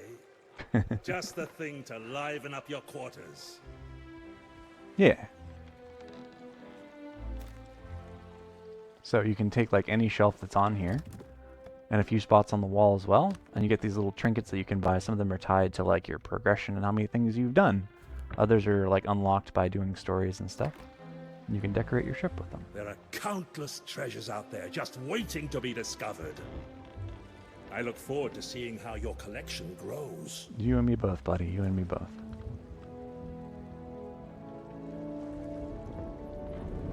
Now what do you want? Now to see to the rest of the ship. For that, we'll need the assistance of a shipwright. Yeah. Fortunately, help is close at hand. Examine the chest outside their shop and all will become clear. Yeah, so shipwrights are cool because you can buy supplies directly from them if you need like a little bit more of something specifically. Unlike the usual stuff we do with the supply chest, where it's kind of a random grab bag that just kind of gets smashed together, right? The shipwrights, you can buy supplies directly, and then also they also handle like the cosmetics and stuff. Sander's one of my favorites. Yeah, ship customization. So a lot of it's like this stuff, this sort of stuff. Flags and sails. They've also got ship decorations, which can be used to unlock like special variants of logbooks and different ship crests and things as you progress.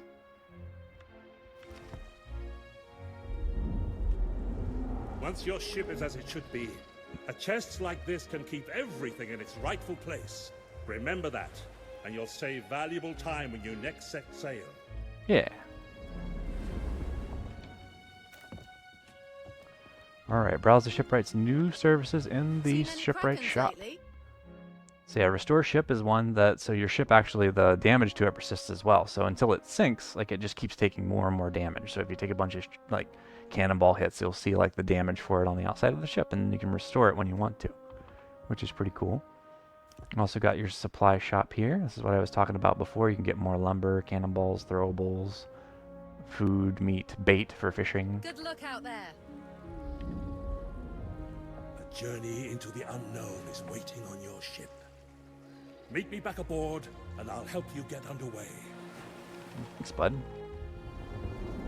This is also pretty cool. They've got a quest board here, which you can use specifically. Uh-oh, my go right button is not working. Oh, there it goes. That was weird.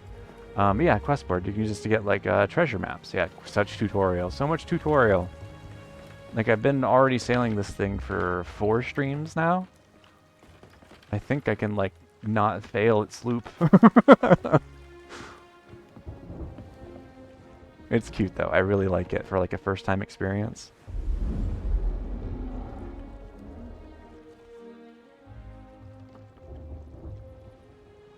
That's what I like to see.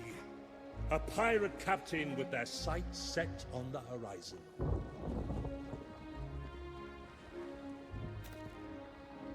Set sail for adventure. Okay.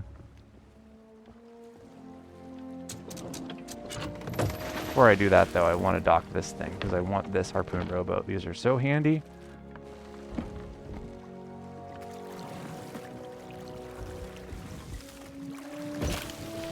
There. Mine.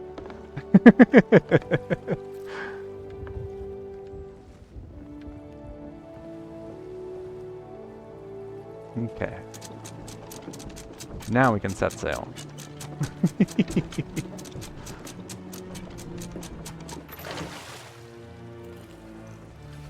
Bingo, bingo, bongo.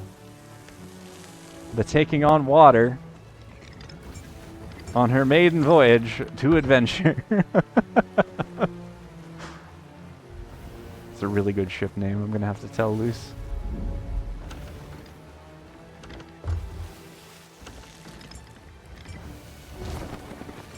I wish you good fortune, Captain.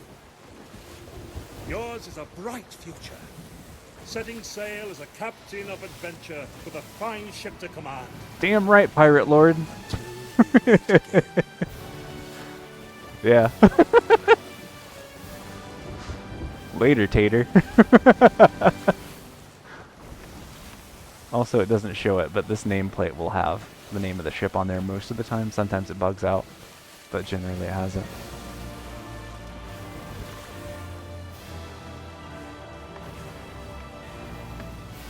Yeah, we got a boat. Excellent. All right. Well, thanks for coming and hanging out today, everybody. Captaincy info and tips can be found in the game options menu. Always good to know. GG indeed. It was a really fun session. I'm going to try and raid real quick. I'm going to try and send you to Britty Bear, so she's got a bunch of cute stuff going on. Let's see if this works. Nope. Nope, raid's still not working. We're still too young as a channel, but that's okay. We'll get them another time. But yeah, thanks for coming, everybody. Next week, we're probably going to be talking a little bit about Henry Morgan, also known as the King of the Buccaneers, also known as the dude they put on the rum bottle. So that'll be pretty cool. A little bit about his history and what he did and how he fits into like the colonials narrative. And also, more importantly, like how his own decisions of how he structured his own crew and authority system, like, influenced pirates more broadly. So that'll be pretty neat. I'm looking forward to that. Next stream is going to be Tuesday. Remember, Tuesdays and Thursdays, 10 to noon. I will see y'all then. Later, everybody.